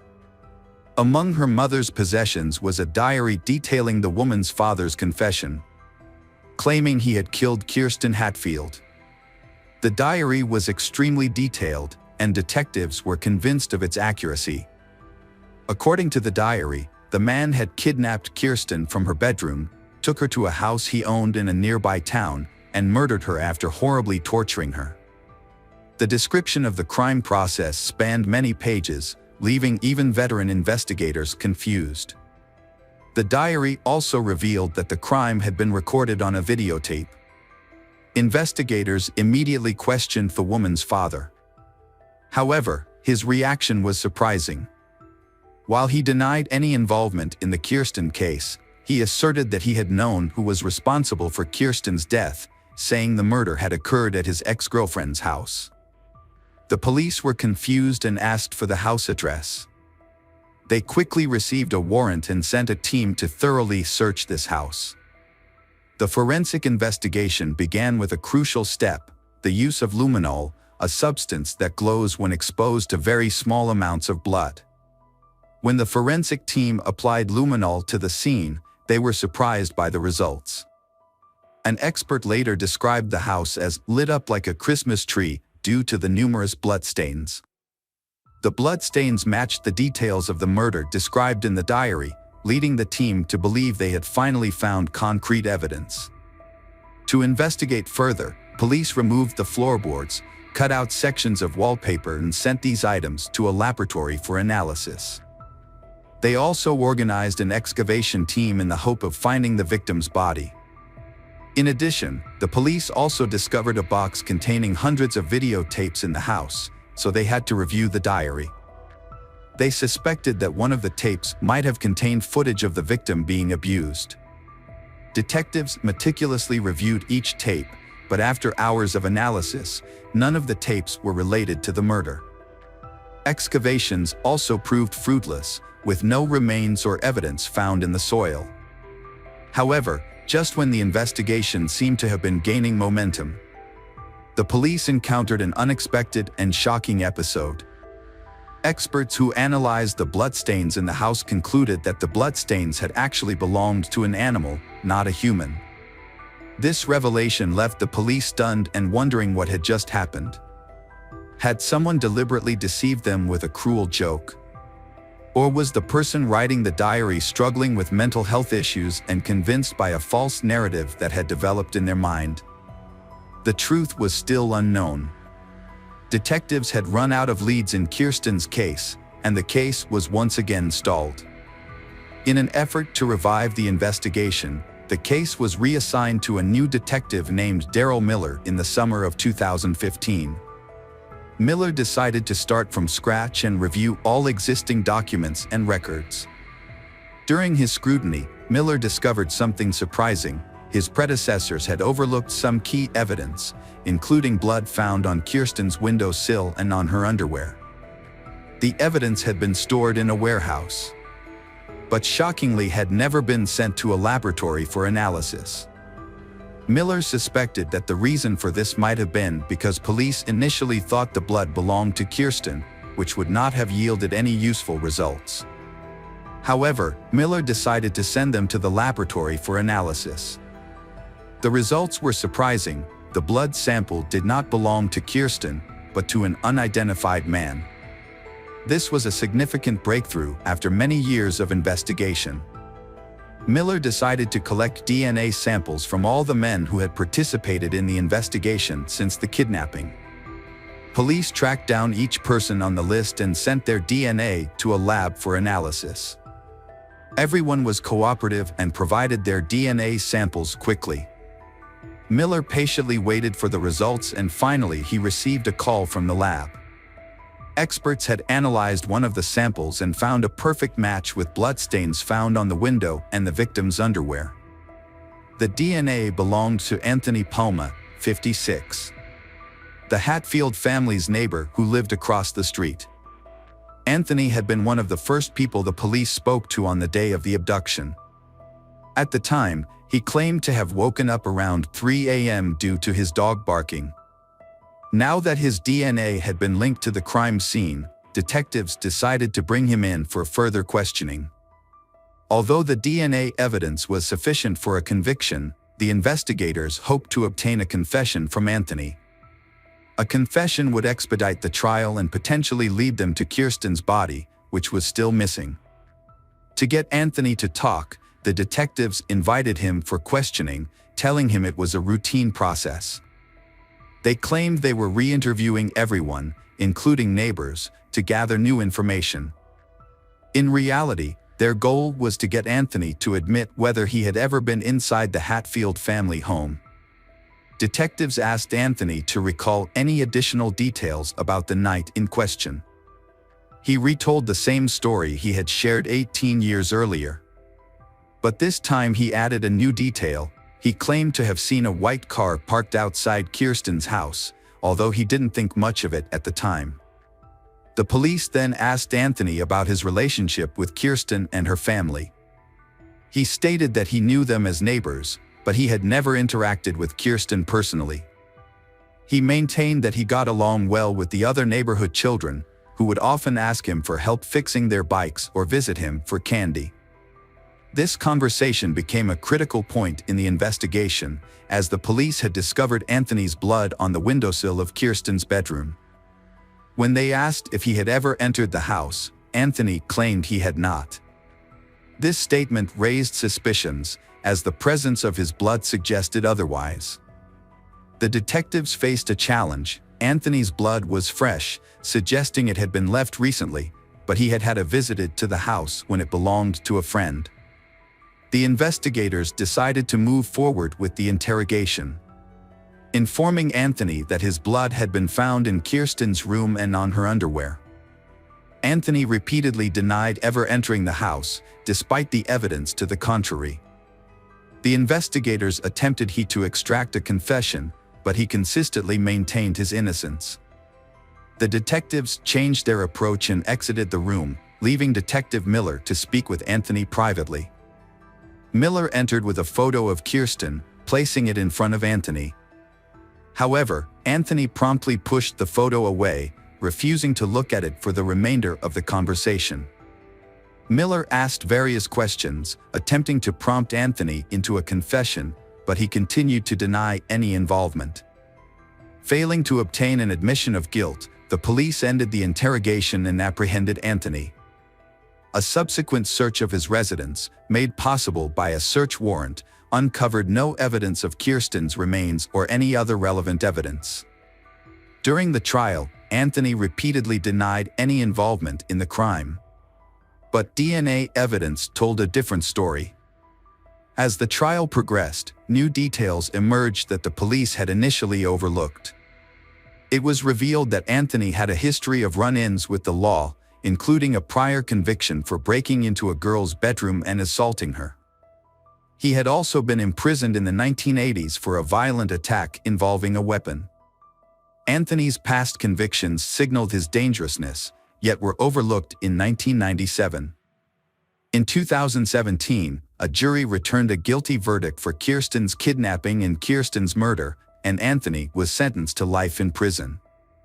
Despite the guilty verdict, Anthony never disclosed the location of Kirsten's body. Kirsten's mother refused to give up hope, however. She consistently reached out to Anthony, calling and visiting him in prison, in an effort to find out where Kirsten's body was. She spent hours trying to extract the truth from him, but ultimately, she was unsuccessful.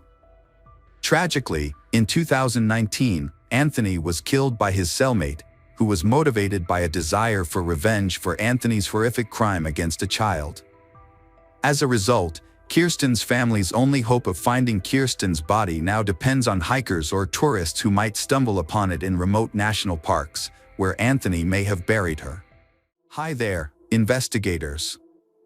It's time to uncover the truth behind another case, the case of Doreen Herbert. Doreen Herbert was born on November 29, 1952, in California. She grew up in a very large family of 5 children. Her kindness and desire to help others defined her as a person. After college, she moved to San Francisco, where she worked as a physiotherapist. Doreen also nurtured a dream of creating her own large family. This aspiration became a reality when she met Michael Dennis, who worked near her clinic. They began dating, got married, and in 1976, their son Paul was born. Initially, Michael and Doreen were happy, but the birth of their child marked the beginning of their marital troubles. A year later, they decided to go their separate ways, with their son staying with Doreen and Michael receiving regular visitation rights. Doreen and her family were still able to maintain a fairly stable life despite the many hardships they faced. She met Charles, and they started dating, eventually getting married and settling in a quiet neighborhood in San Jose. They was thrilled when their daughter Diana was born in 1979. Charles was eager to be a father and was delighted to welcome Diana, raising her alongside Doreen's son from a previous relationship. Tragedy struck in February 1980 when disaster befell their young family. 4-year-old Paul slipped through the fence surrounding their backyard pool and fell into the water. Doreen, who was at home at the time, discovered what had happened too late. She immediately pulled Paul from the water and called for emergency services. Paul was rushed to the hospital and connected to life support, but after 10 agonizing days, the medical team concluded that he had no chance of recovery. The heartbreaking decision was made to disconnect Paul from life support. Doreen was heartbroken and consumed by guilt, despite the police investigation clearing her of any blame. However, with the help of her young daughter, she slowly began to heal. For years after the traumatic event, the family finally received some good news.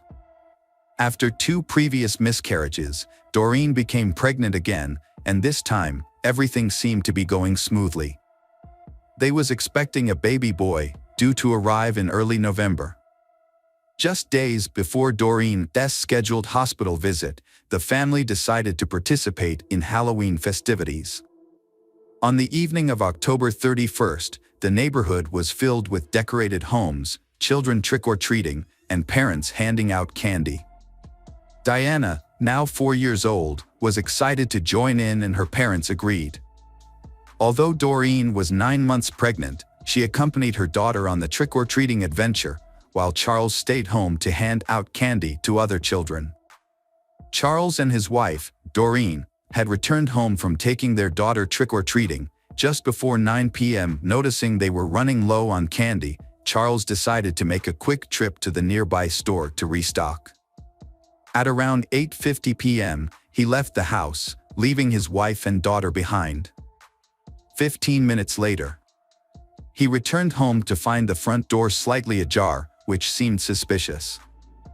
As he entered the house, he was met with a horrific scene. His wife, Doreen, lay on the floor in the corridor, surrounded by a large amount of blood and showed no signs of life.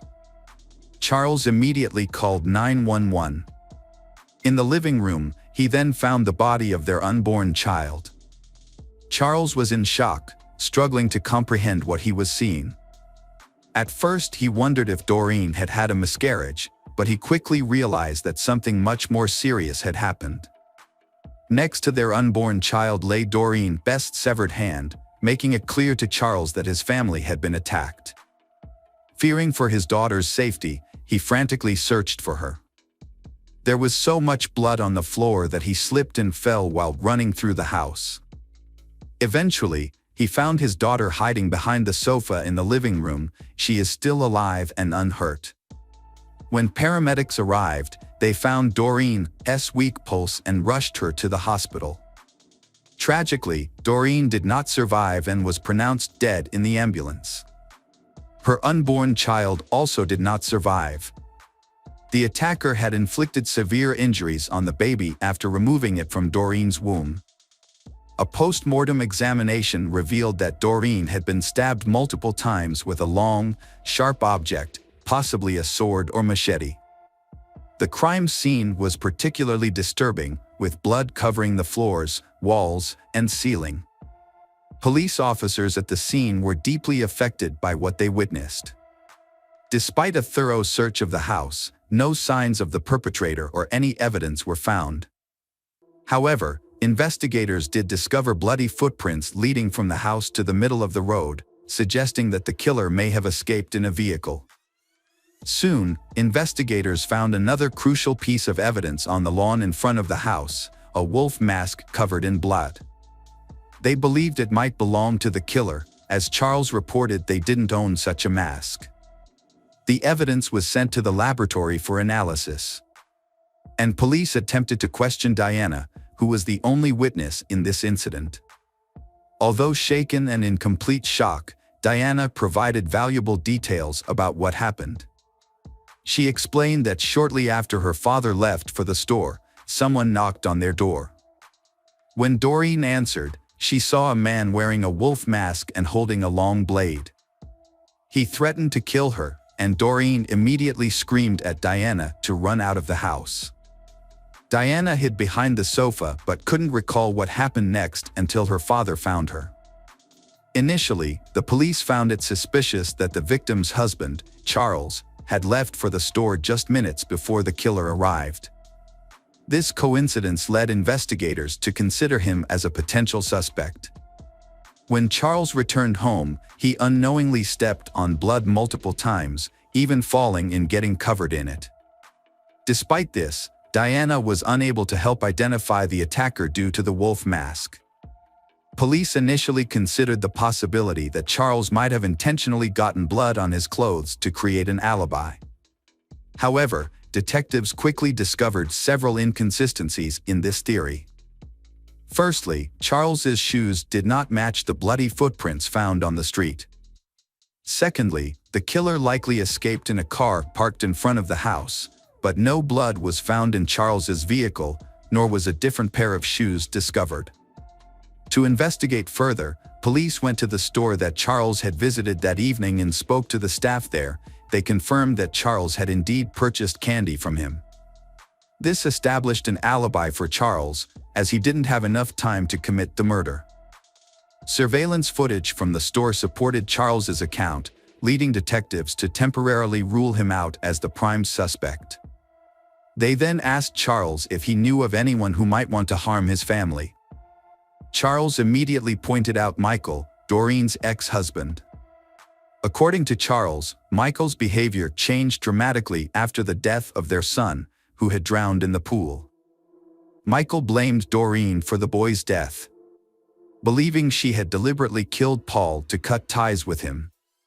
Michael filed a lawsuit against his ex-wife Doreen, holding her responsible for the death of Paul, but lost the case. Their marriage had been troubled even before their divorce.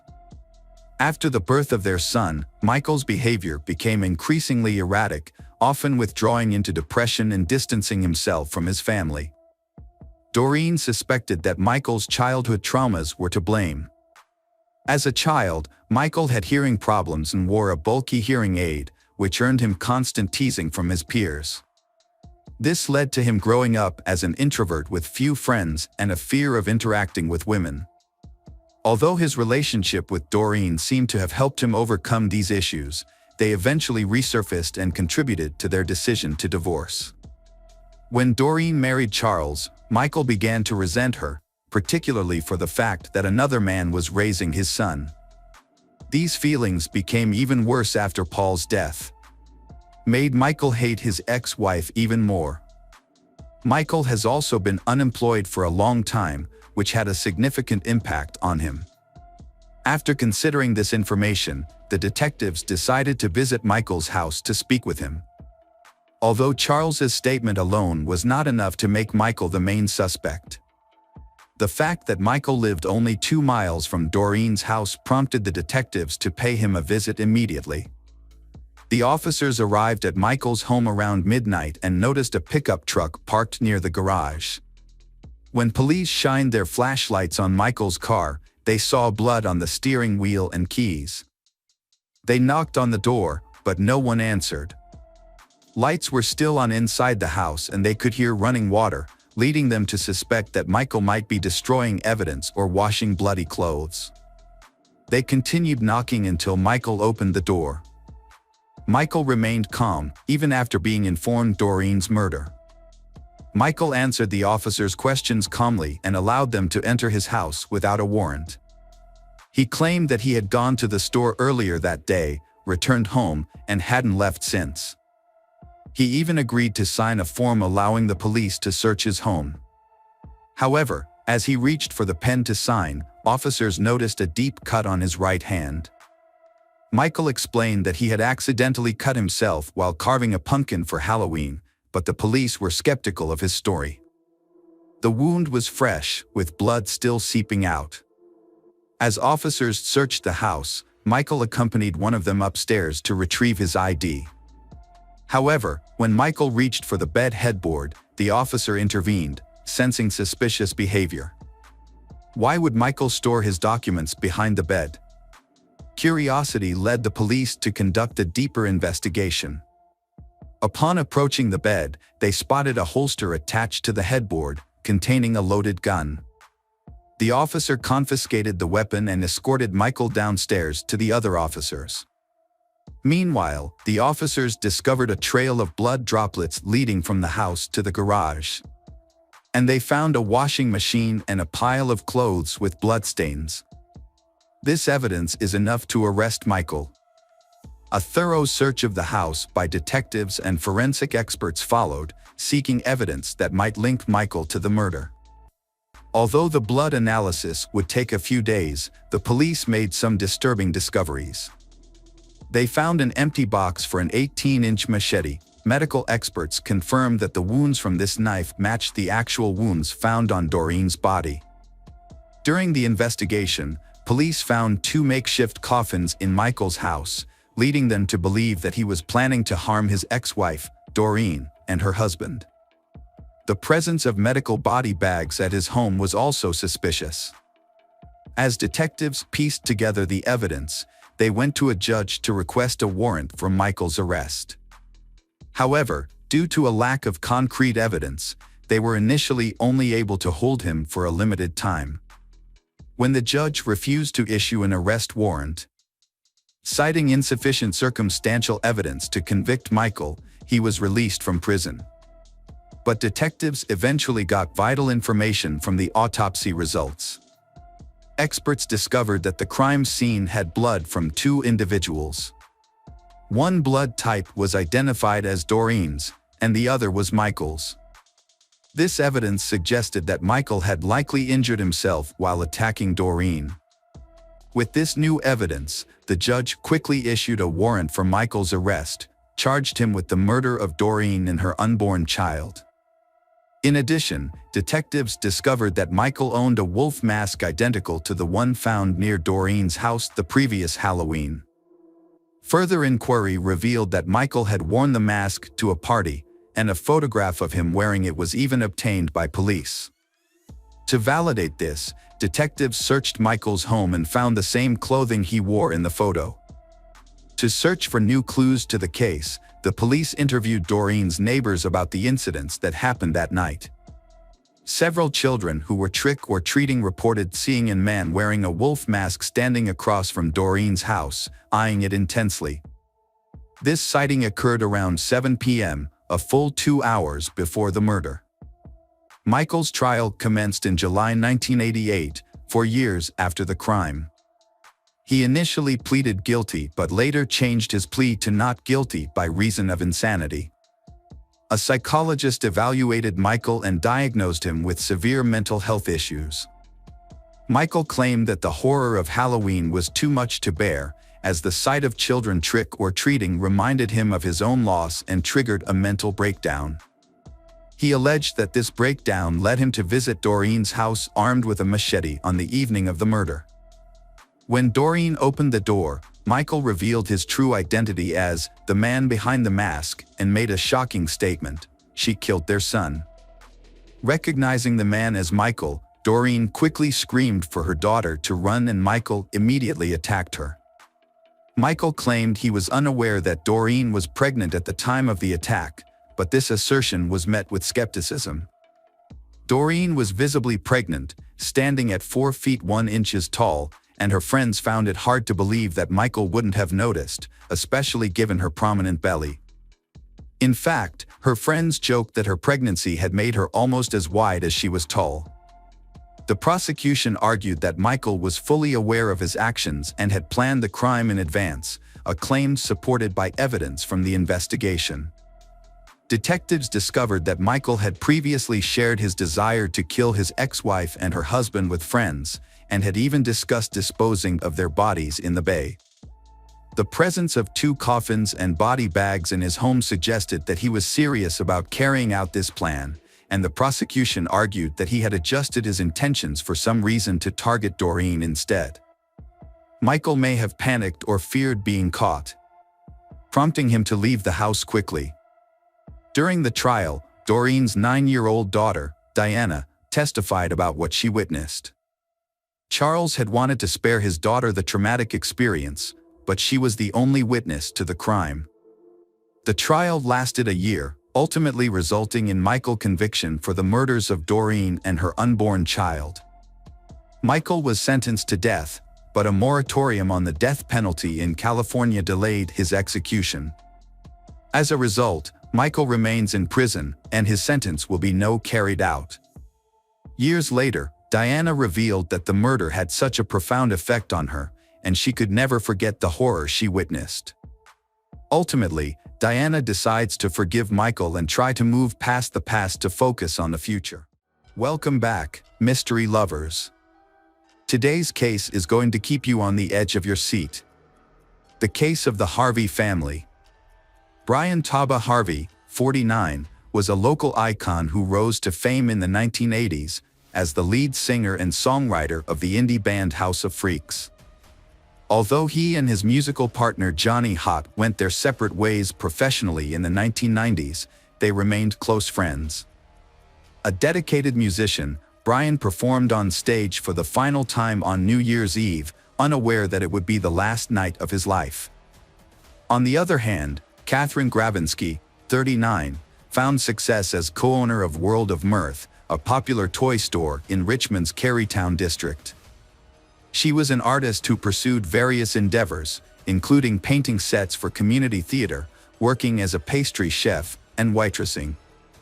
Catherine had an older sister, Shelley Gravinsky, and was also the half-sister of actor Stephen Culp, known for his roles in TV shows such as The West Wing and Desperate Housewives, as well as various films. Brian and Catherine's paths crossed at the Border Cafe on Main Street, where Catherine worked and Brian frequently visited with Johnny. In 1990, Brian and Catherine got married. The House of Freaks then released an album featuring a song called I Got Happy, which was dedicated to Catherine. The couple had 2 daughters. Their first daughter, Stella, was born in 1996. After becoming a father, Brian realized that having children helped him find meaning in life and the importance of keeping hope for his children's future. Their second daughter, Ruby, was born in 2001.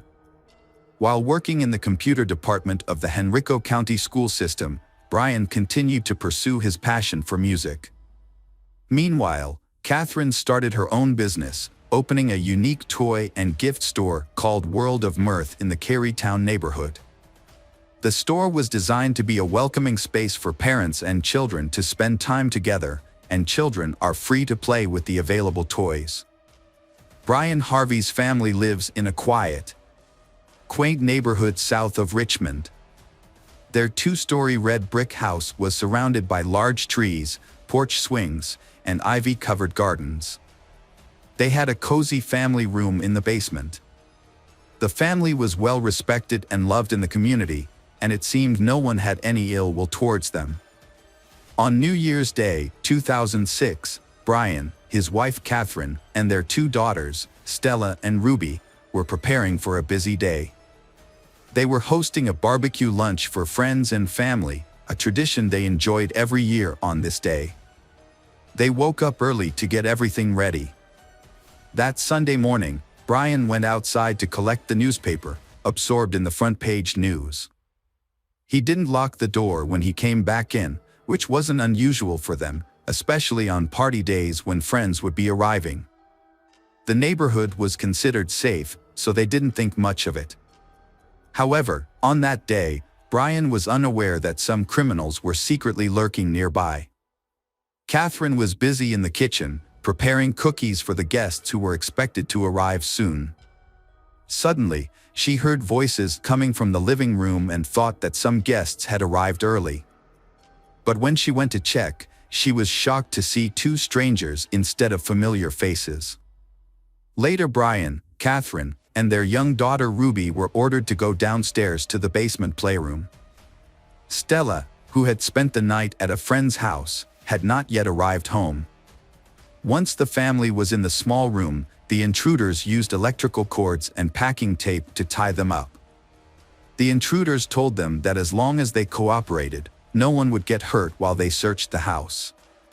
Just as the intruders were starting to ransack the house, someone knocked on the front door at around 10 a.m. The leader of the intruders untied Catherine and told her to answer the door. However, he warned her that if she tried to escape or ask for help, her daughter and husband would be killed. Catherine was in a difficult situation. Stella was about to arrive, and if she answered the door, she would put her daughter in danger. On the other hand, if she didn't answer the door, the intruder might get angry and hurt her family. In the end, Catherine decided that it was best to cooperate, so she opened the door. Stella suddenly ran past Catherine and into the playroom, where the family usually spent a lot of time together. Catherine quickly intervened, stopping Stella's friend from following her. Kyron Perkinson, the friend's mother, later expressed her surprise at Catherine's unusual behavior. When Perkinson asked Catherine how she was feeling, Catherine said she was not well. Then, she made a circular motion with her hand, mimicking a gun and pointing it at her head. This abruptly ended the conversation, and Catherine shut the door. This strange gesture would later trouble Perkinson, wondered if Catherine was trying to convey something. She wondered if Catherine being monitored by the intruders. Perkinson left, intending to return later for a party. All four members of the Harvey family were now inside the house. Catherine went back to the basement and found Stella had been securely tied up alongside the rest of the family. Everyone was caught helpless and defenseless. Chaos broke out unexpectedly and without any prior indication. The assailant revealed a knife taken from the Harvey's kitchen and began slashing the family members' throats. Angry that he had to wait so long for them to die, he ordered his accomplices to hit them hard on the head. However, the accomplice refused. The assailant then grabbed a claw hammer and ruthlessly struck the family members repeatedly until they stopped moving. After removing Catherine Harvey's wedding ring, the assailants set the room on fire using wine as an accelerant to conceal evidence of their crimes. As they escaped from the scene, they ate a plate of freshly baked cookies from the kitchen counter and stole a laptop, DVD player, and other items. They rushed out and entered the getaway vehicle parked outside, where a woman was waiting. She was related to one of the robbers and had been on lookout duty during the incident. They quickly departed, leaving the scene as quietly as they had arrived. Later that day, around 1:30 p.m., Johnny arrived at the celebratory gathering. Upon opening the front door, he was met with a thick cloud of smoke and a strong burning smell. Alarmed, he alerted the neighbors. They quickly called 911. Firefighters arrived at the scene and put out the fire. However, They soon discovered 4 bodies in the smoldering basement. Despite initial appearances, investigators determined that the fire did not cause the deaths. Instead, they found evidence of a more sinister cause. The investigation was now treating the incident as a murder case. The scene was so heartbreaking that it left even the police and medical staff, who were accustomed to dealing with traumatic situations, utterly stunned and shocked. Some were even seen crying openly. The discovery that parents were made to watch their children being brutally killed, and that children were also forced to witness the brutal deaths of their parents, was especially devastating. Autopsies revealed that Brian and Catherine died from blunt force trauma to the head. Stella's death was caused by a combination of blunt force trauma and smoke inhalation, suggesting she was still alive when the fire started. Ruby's cause of death was stab wounds to the neck and back, resulting in her death. The authorities immediately launched an investigation into the murders, but they had little evidence to work with. To gather more information, they appealed to the public for assistance. This approach proved successful when, on January 6, a woman named Latoya P.Y. contacted the police, requesting a welfare check on her friend, 21 years old Ashley Basil Tucker. Latoya expressed concerns that Ashley's boyfriend, 29 years old Ree Joseph Dandridge, and his uncle, 29 years old Ricky Javon Gray, were involved in the Harvey family's murder. Gray, who was slightly younger than his nephew by a few months, was reportedly the one in charge. The investigation took a significant turn when Latoya revealed that the 2 men had hidden evidence of their crimes at her residence. She disclosed that Gray and Dandridge had recently visited her home with a laptop that had an image of the Harvey family as its wallpaper. Given the extensive news coverage of the Harvey case, it was clear that the laptop belonged to the family. Latoya revealed information about the plan that Ashley, Gray and Dandridge had devised to rob Ashley's parents. According to the plan, Ashley would pretend to be a hostage, allowing Dandridge and Gray to extort money from the Purcell Tucker, Ashley's stepfather. This would make Ashley appear innocent, even though Latoya knew about the plan and was offered a role in it. However, Latoya became suspicious of the group and declined to participate. Later, when Latoya asked Gray and Dandridge about Ashley's whereabouts, they gave a cryptic response, saying, "Ashley has gone bye-bye." This increased Latoya's concerns, and she contacted the police. The information she provided was crucial in helping investigators connect the dots. When investigators arrived at the residence where Ashley lived with her mother, Mary Baskerville Tucker, and stepfather, Purcell Tucker, they found a gruesome scene. Inside the home, they discovered the lifeless bodies of all 3 victims, who had been subjected to a brutal and violent death, similar to the Harvey family. The victims were bound, gagged, and had their throats slit. Duct tape was wrapped tightly around their heads, causing additional suffering. Mary and Purcell had deep neck lacerations, and Purcell had a sock inserted into his throat. Ashley was found to have been suffocated with a plastic bag. The cause of death for all 3 victims was determined to be suffocation and torture. The police believed that the killer's primary motivation was a thrill-seeking desire, rather than any obvious personal benefit, so they worked together to catch them before they could hurt anyone else. Similar to the Harveys, Purcell and Mary live a quiet life with no known enemies. Percy works as a forklift driver, while Mary works for a cleaning service company. Their peaceful life was shattered by their daughter's betrayal, leading to the tragic death of a couple enjoying their golden years. Investigators quickly discovered a crucial connection between the Harvey family's case and the Tucker family's case. Ashley was found wearing Catherine's wedding band, which had been missing and taken from Catherine.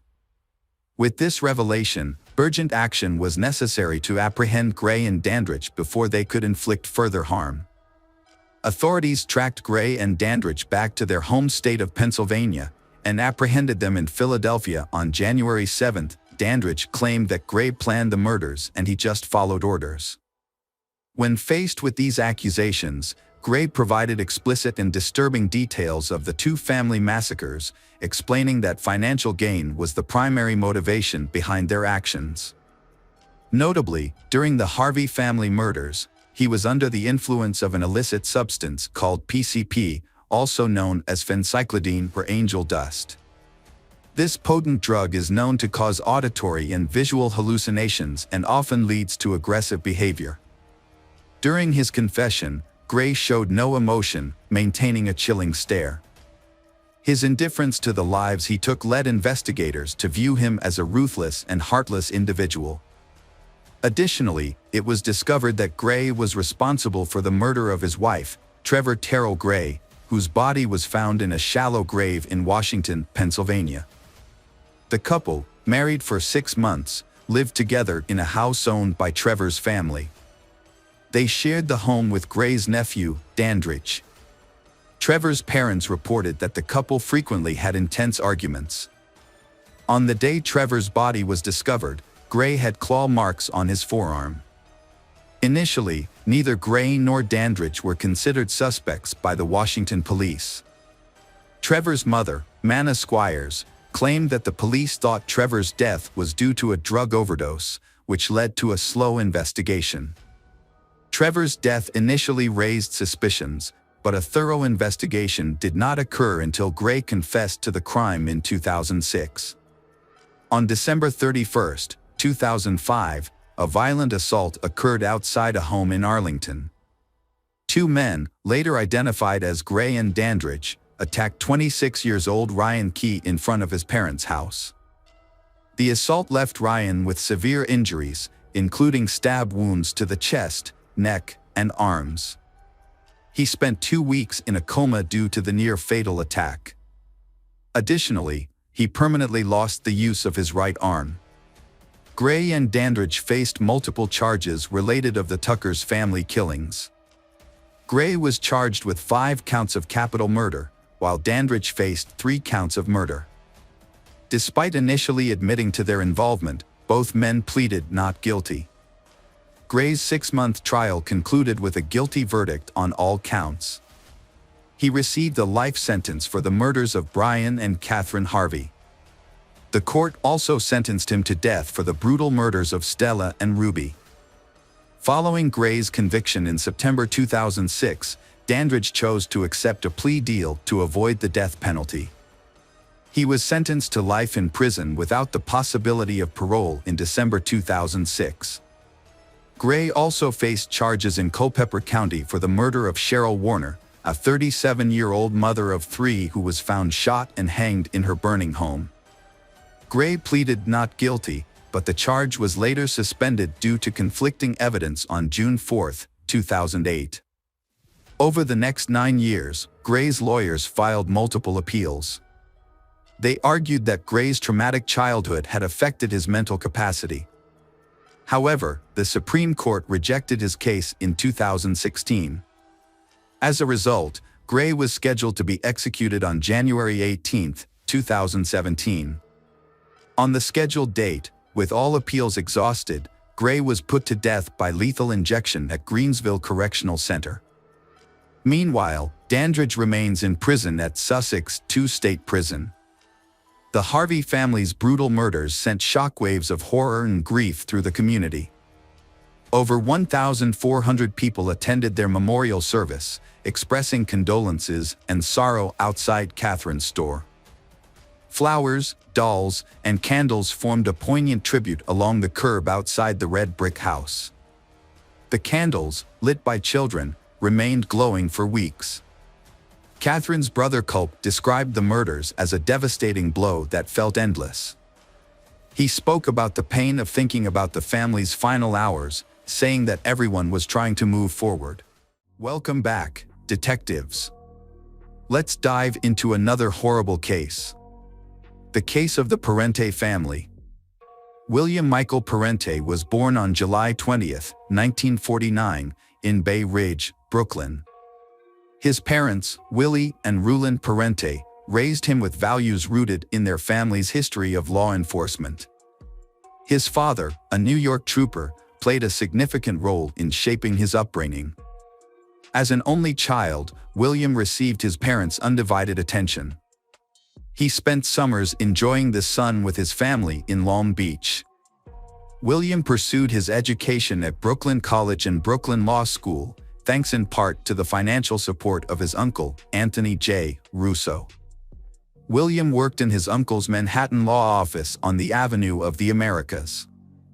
There, he built a reputation as a thoughtful lawyer and dedication to his family. William was known for his demeanor, courteous which extended to everyone. He worked diligently for long hours, but made sure not to overwork himself. Unlike many of his peers, he refrained from using profanity or engaging in post-work gatherings for drinks. His disciplined lifestyle and commitment to kindness set him apart in the legal community.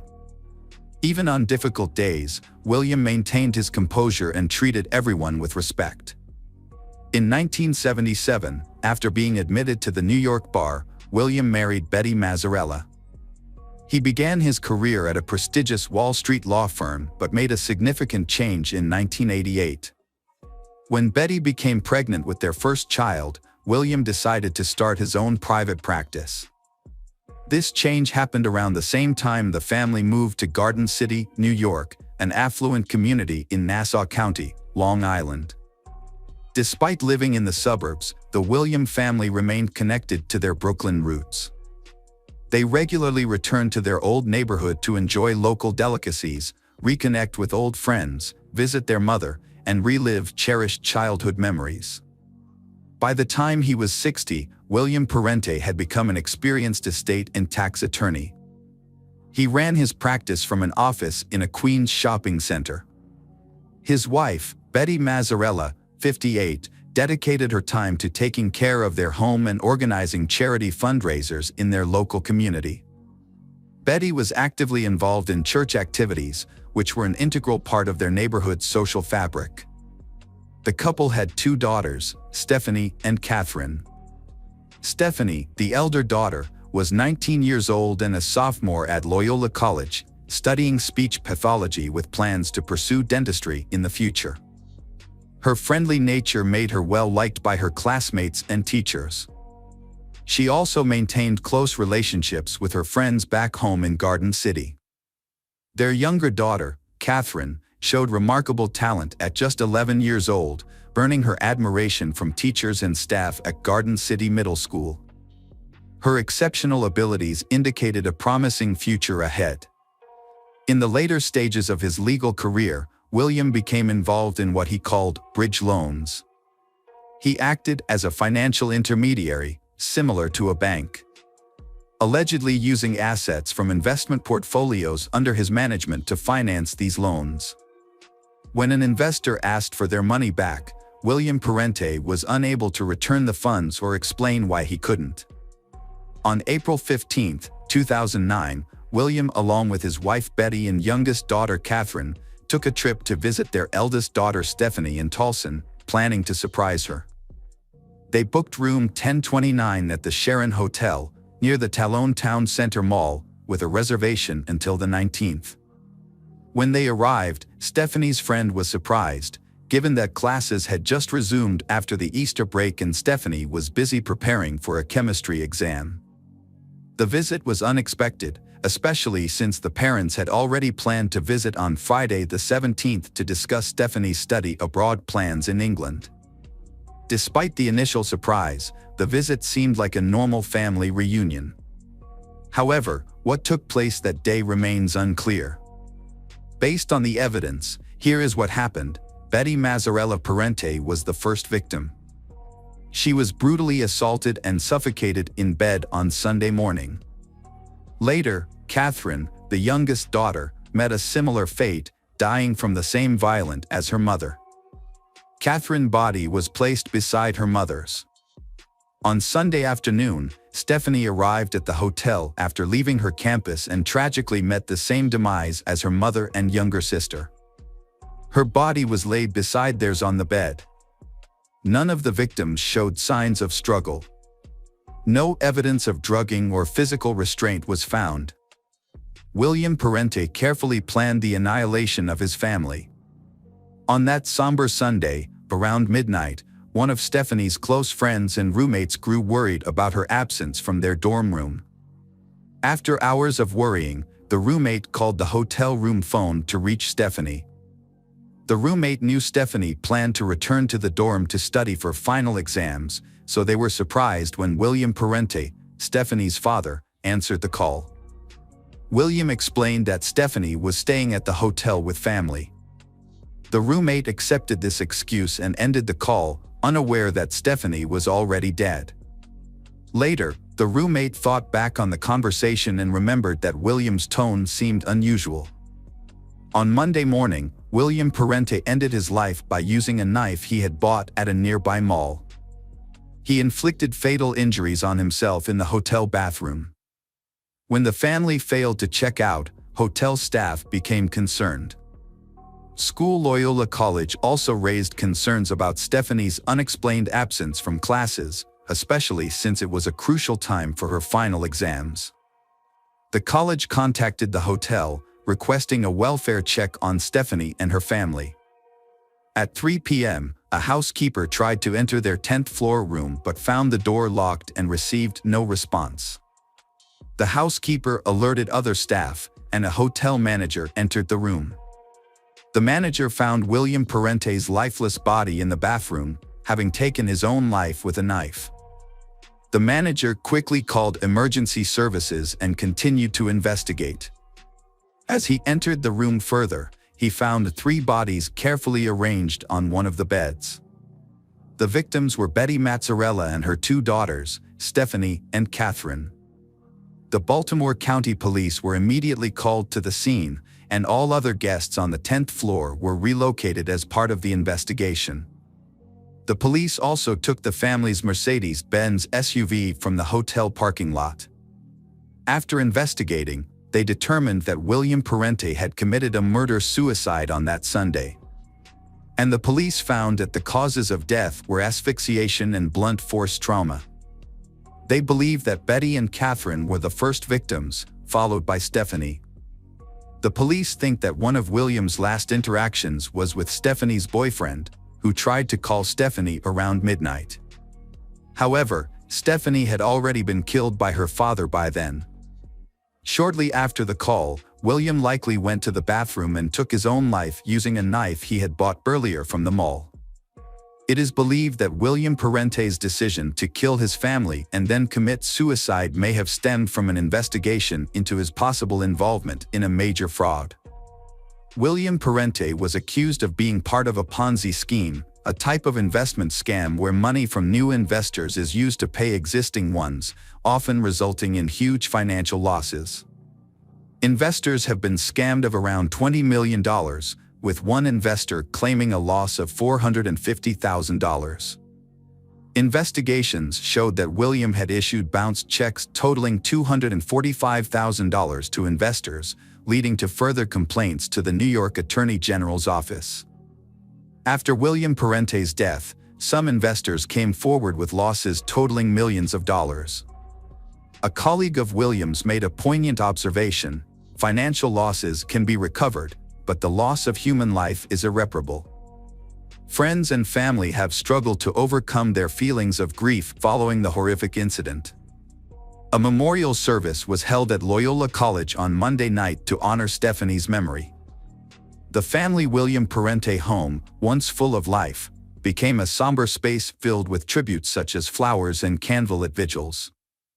A funeral service was held at St. Joseph's Church in Garden City to commemorate Betty and her daughters.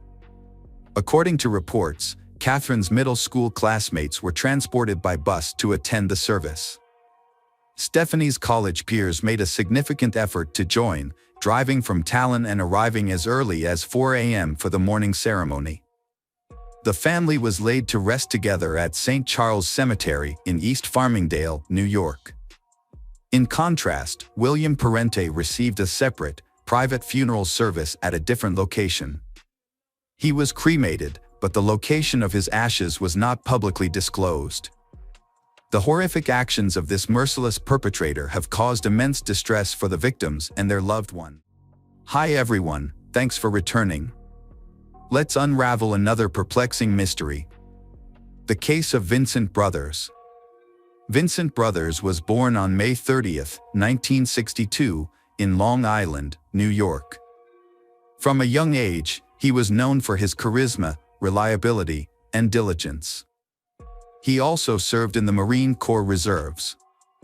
After graduating from Norfolk State University, Vincent moved to California in the mid-1980s to pursue further education and eventually earned a master's degree. Despite having a successful career as a school administrator, Vincent's personal life was marred by tumultuous relationships. His two previous marriages ended in divorce. In 1988, while working at California State University in Bakersfield, Vincent had a daughter with his girlfriend. He took his girlfriend to court to establish paternity and was eventually awarded custody and visitation rights. Initially required to pay $350 per month in child support, this amount was increased to $771 in 2003. That same year, Vincent was convicted of wife abuse and received a 6-day jail sentence and probation.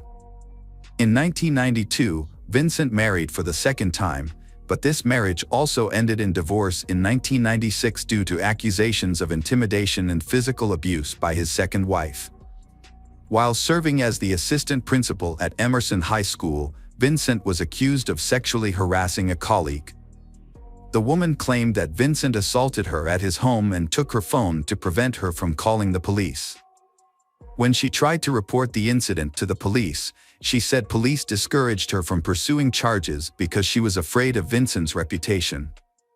The harassment continued at school, with Vincent allegedly touching her inappropriately. The woman eventually resigned from her job as a teacher, citing an unfriendly work environment. The school district investigated Vincent due to his increasingly threatening behavior and threatening phone calls. Despite Vincent denying the allegations and having no disciplinary record, the school district transferred him to another school as a precaution. Vincent then began working at John C. Fremont Elementary School in Bakersfield, California, where he also became famous and respected. Vincent was especially known for ensuring the safety of students by taking them home after school. While teaching at Fremont Elementary School, Vincent met Joni Harper, the school's security supervisor and basketball manager. Vincent and Joni began dating and eventually married after the birth of their first child, Marcus. Their family grew with the arrival of their second child, Lindsay, in 2000. However, Vincent's infidelity caused him and Joni to divorce in September 2001. 2 years later, Vincent and Joni remarried in secret, and their third child, Marshall, was born 4 months later. Joni eventually opened up to her friends about the problems in her marriage. Unlike before, she expressed her fear that Vincent might harm her. However, to those around them, Vincent's family appeared happy and actively involved in the community, often attending local events and maintaining good relationships with others. From the outside, Joni and Vincent's marriage seemed stable. Joni continued to work as a basketball manager, pursuing her passion. However, no one expected that the tragic events hidden behind the family's happy exterior would soon emerge. 3 months before the tragic event, Vincent had moved out of the house due to frequent arguments with his mother-in-law, Ernestine. On July 6, 2003, Joni attended a church service with her 3 children, Marcus, Lindsay, and 6-week-old Marshall, as well as her mother, Ernestine. The family had lunch at Black Angus after the ceremony, then returned home for a nap. As was their custom, Joni and the children stayed in one bedroom, while Ernestine stayed in another room in the house. Tragically, the family was attacked in their home. The killer easily entered the house without signs of forced entry and shot Joni twice in the head while she was in the bedroom. Lindsay was also shot in the back. The noise alerted Ernestine, causing her to quickly arm herself with a .38 revolver and move toward the hallway to investigate. Unfortunately, she was killed before she could defend herself. The attacker shot Ernestine twice in the face, causing her to collapse in the hallway outside her bedroom. The attacker then entered the room and shot Marcus, followed by a fatal shot to the baby's back. Each shot was aimed very carefully. Instead of fleeing the scene immediately, the attacker went to the kitchen to get a knife and then returned to the bedroom. There, the attacker stabbed the victims multiple times in the back. On July 8, 2003, Kelsey Spann, Joni's best friend, became worried when she had not heard from Joni, Bernstein, and Joni's children since they went to church the previous Sunday. Kelsey decided to go to Joni's house to check on them using the key Joni had given her. When she tried to unlock the door, she found it difficult to open due to an obstacle. She then went to the back of the house and found an unlocked sliding glass door, which was unusual. Upon entering the house, Kelsey discovered Joni, her mother Ernestine, and Marcus, Lindsay, and Marshall, all dead. Kelsey immediately contacted authorities at 7 a.m. They arrived at the scene and discovered 5 family members brutally murdered. The family's peaceful home, located in a quiet neighborhood, became the scene of a horrific crime. The police investigation concluded that the family had been tragically killed on Sunday afternoon as they returned from church. Before leaving the scene, the perpetrator covered the bodies in the bedroom with blankets and pillows taken from other rooms. Detectives identified Joni as the primary target due to the severity of her injuries, suggesting the attacker had been extremely angry. Police were concerned about Vincent's safety and discovered he had been in Ohio. Detective Watts traveled to North Carolina, where Vincent was visiting his mother with his brother Melvin. When North Carolina police met with Vincent, they found him severely traumatized and unable to speak coherently, which did not provide many details about the investigation. Vincent's behavior was inconsistent with that of a murderer, and because he had been on the other side of the country when the murder occurred, police initially ruled him out as a suspect. He also provided receipts showing purchases made around the time of the tragedy, confirming that he had not been in Bakersfield, California, where the incident occurred. However, Detective Watts still doubted Vincent's innocence. Notably, Vincent never asked how his wife and children had died, which aroused suspicion. On July 11, 2003, Vincent had returned to Los Angeles without attending their family's memorial service, but Vincent had attended their funeral 5 days later. As the investigation continued, it was discovered that Vincent had moved out of his family home in April 2003. Additionally, his wife, Joni, had been planning to divorce him again and had sought child support. Authorities also discovered that Vincent had had a history of violence against women, which had led them to take a closer look at his alibi. Upon further investigation, surveillance video from the store's checkout counters had shown that Melvin, not Vincent, had made the purchase at that time. When confronted, Melvin revealed that Vincent had told him to make these purchases in Vincent's name. Despite their efforts, police were unable to find any witnesses who had seen Vincent between the evening of July 4th and the evening of July 7th. Both Melvin and his family insisted they had not seen Vincent during this time. Although there was no direct evidence linking Vincent to the murder, police discovered he had some suspicious activities. Vincent had rented a car when he had arrived in Columbus, Ohio, and he had stayed at his brother's house. Police suspected Vincent had flown to Columbus on July 2, 2003 to visit family, then returned to Bakersfield on July 4, where the tragic incident had occurred on July 6. He was supposed to return to Ohio on July 7 and had arrived late that evening. Law enforcement had conducted a thorough inspection of the Dodge vehicle, paying special attention to its radiator and air filter.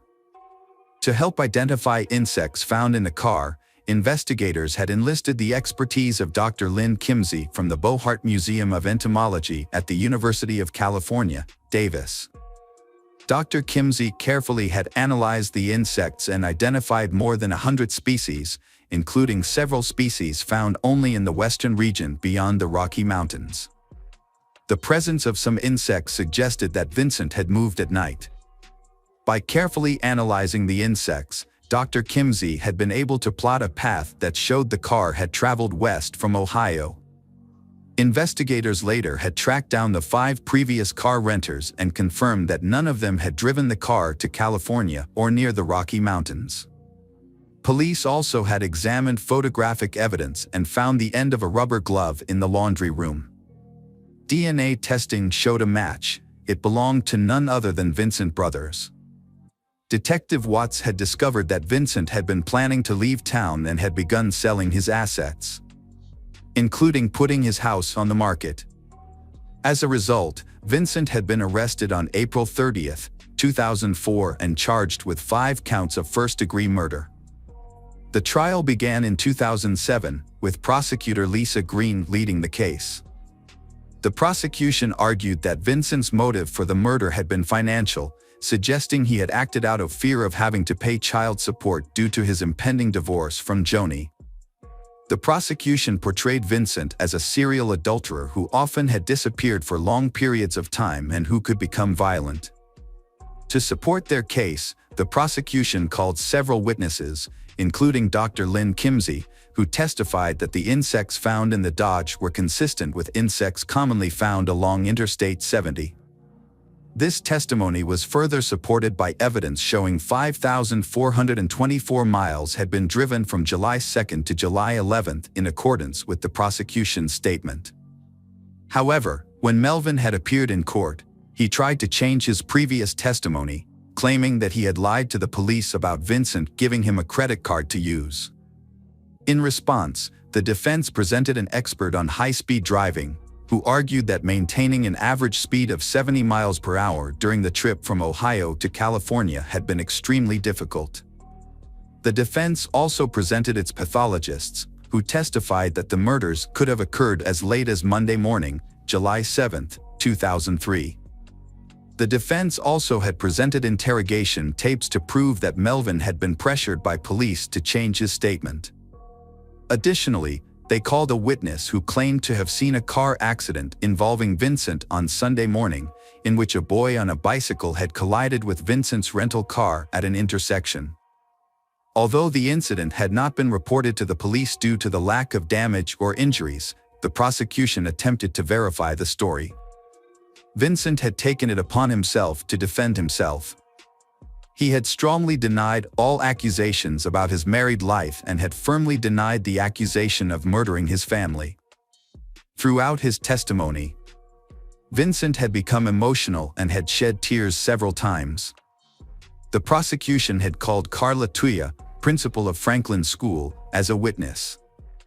She had testified about her past relationship with Vincent, which had begun in 1996 when his son was born and had ended in 2002 when she had decided to end it. Carla revealed a shocking secret that she and Vincent had been intimate just weeks before the family tragedy, directly contradicting Vincent's previous denials about everything. This admission had damaged Vincent's claim to fidelity to his family. The prosecution had argued that the crime had been carefully planned in advance. Thanks to knowing the family's Sunday habits, the murderer had gained an advantage and had had the opportunity to strike. The perpetrator had taken advantage of this and had waited until the whole family was asleep, then had used the spare key to enter the house through the sliding glass door and had killed each family member. On May 15, 2017, Vincent had been found guilty of 5 counts of first-degree murder, making him eligible for the death penalty. The jury had reached this decision after hearing testimony from 137 witnesses and deliberating for nearly 2 days. After the verdict, Vincent had been removed from the courtroom and had been returned to the Luro detention facility under tight security. Then, on September 27, 2007, Durr County Superior Court Judge Michael Bush had sentenced Vincent Brothers to death by lethal injection. Mystery lovers. Today's case is going to keep you on the edge of your seat. The case of Summer Baldwin. Summer Baldwin is a young girl born in 1976 in Washington. She is known for her friendly, kind and open personality. A good student with many friends, Summer dreams of becoming an actress after graduating from high school. However, That dream did not come true. After enrolling in community college, Summer had difficulty in studying at university. At the invitation of her friends, she decided to move to Lubbock, Texas, to change her life and seek new opportunities. Summer's life began to decline. She gradually became addicted to alcohol and illegal drugs without seeking help from her family. Her addiction got worse over time, leading to her losing her job and associating with people with criminal records. Her dream of becoming an actress was shattered. She eventually had to work as a prostitute to support herself. Meanwhile, Summer's parents, unaware of their daughter's problems and believing she was living a successful life, were devastated when they received news of her tragic death in September 2005. There is little information about Summer's friends or where she frequented. However, there is one important piece of information to note. Just a few months before her death, Summer was a key witness in a major federal counterfeiting case. This suggests that her murder may have been gang-related and possibly premeditated. This attracted the attention of the Federal Bureau of Investigation, FBI, which placed the investigation under close scrutiny. The police began their investigation and summoned the first suspects. The police first summoned Rebecca, Summer Baldwin's best friend, for questioning. Rebecca shed some light on Summer's work and revealed some information about Summer's boyfriends. One of them was aggressive when he tried to hold her hand, and kept following her even after they broke up, so that man became the main suspect in the case. However, the police arrested this man and brought him to the police station. But he completely denied his involvement in the case. He seemed genuinely surprised and saddened by the news of Summer's death. Moreover, he had a solid alibi for the night before the tragedy. He had been involved in a bar fight because he was drunk and had to spend the night in a cell with another prisoner. Therefore, the police had to release him. Marguerite, another friend of Summer's, provided vital information to the investigation. She met Summer the night before the murder and they had a conversation. They met on September 11th in the parking lot of a convenience store. A red van pulled up to the store, and a young man of Latino appearance got out of the van and entered the store. At that point, Summer got out of the passenger seat and greeted Marguerite. She told Marguerite that the man was a customer of hers, and that it was the second time she had seen him recently. After the man exited the store, he got into the driver's seat, and Summer got back into the van.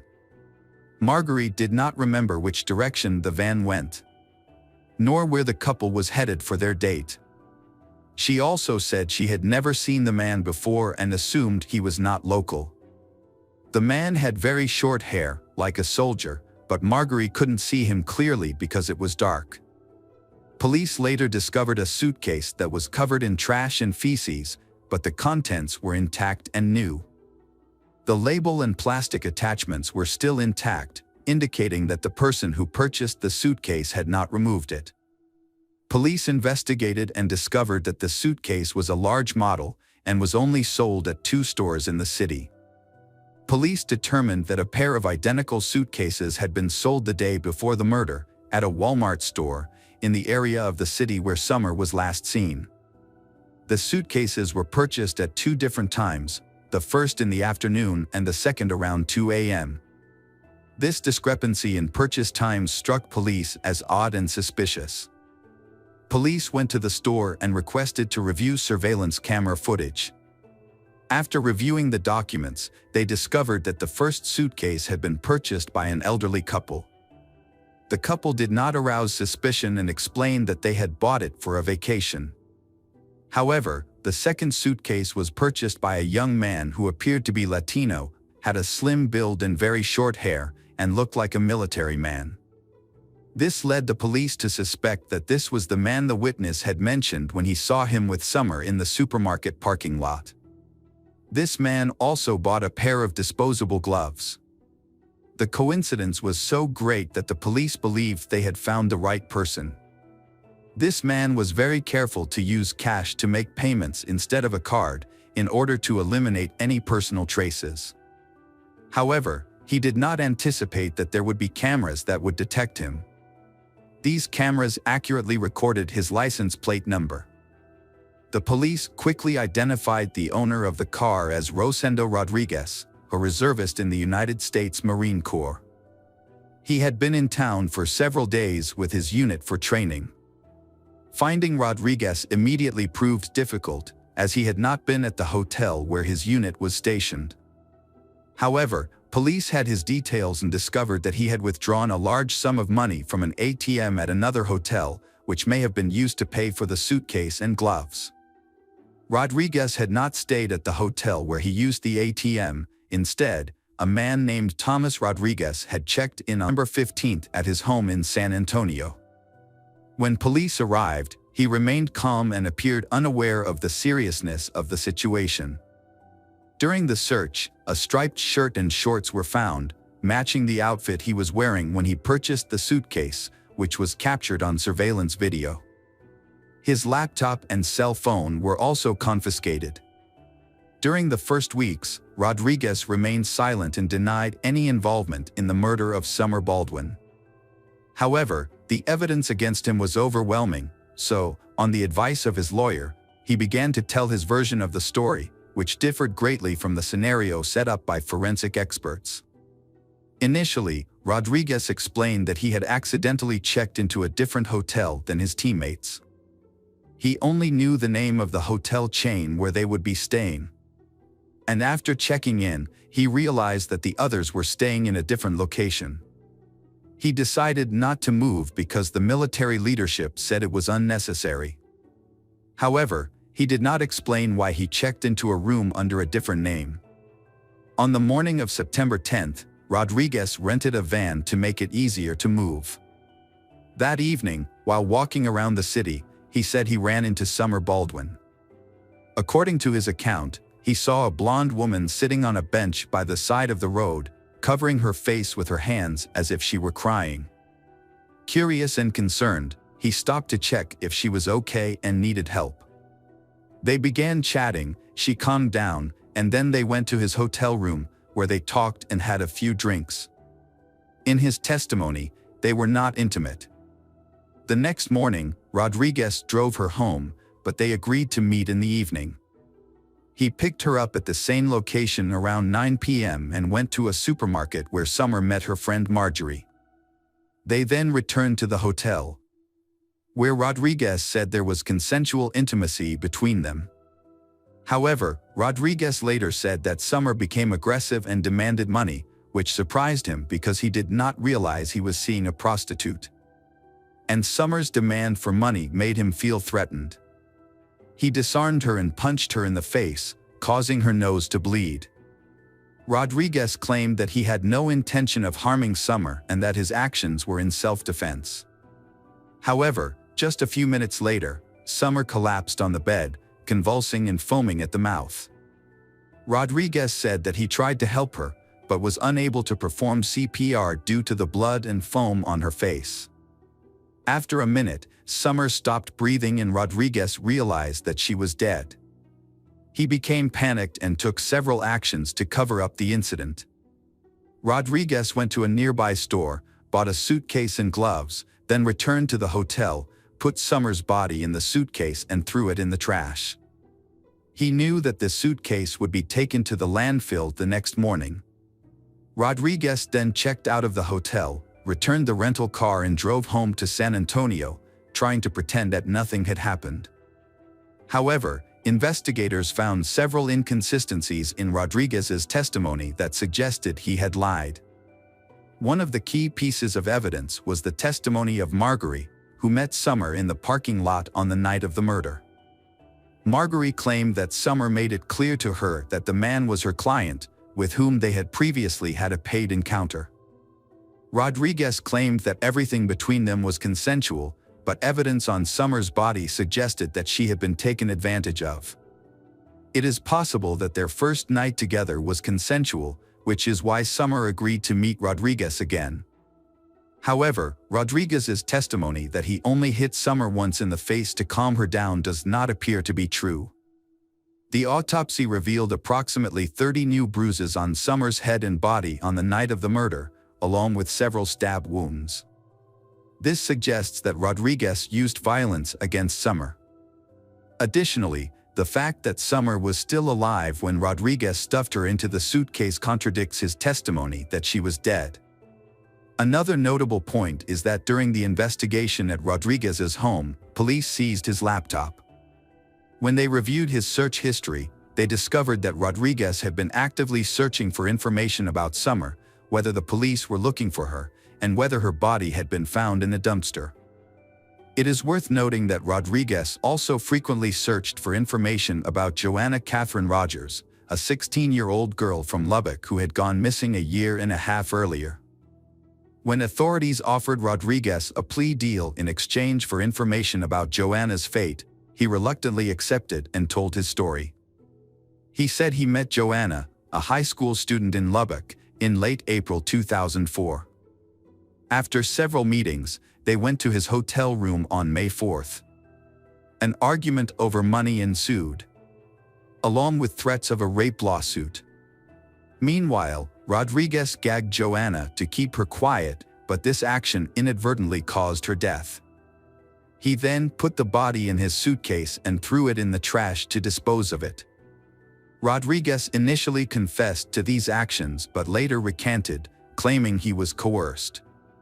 To strengthen the case, the police conducted a large search of the city's landfill in search of Joanna's body.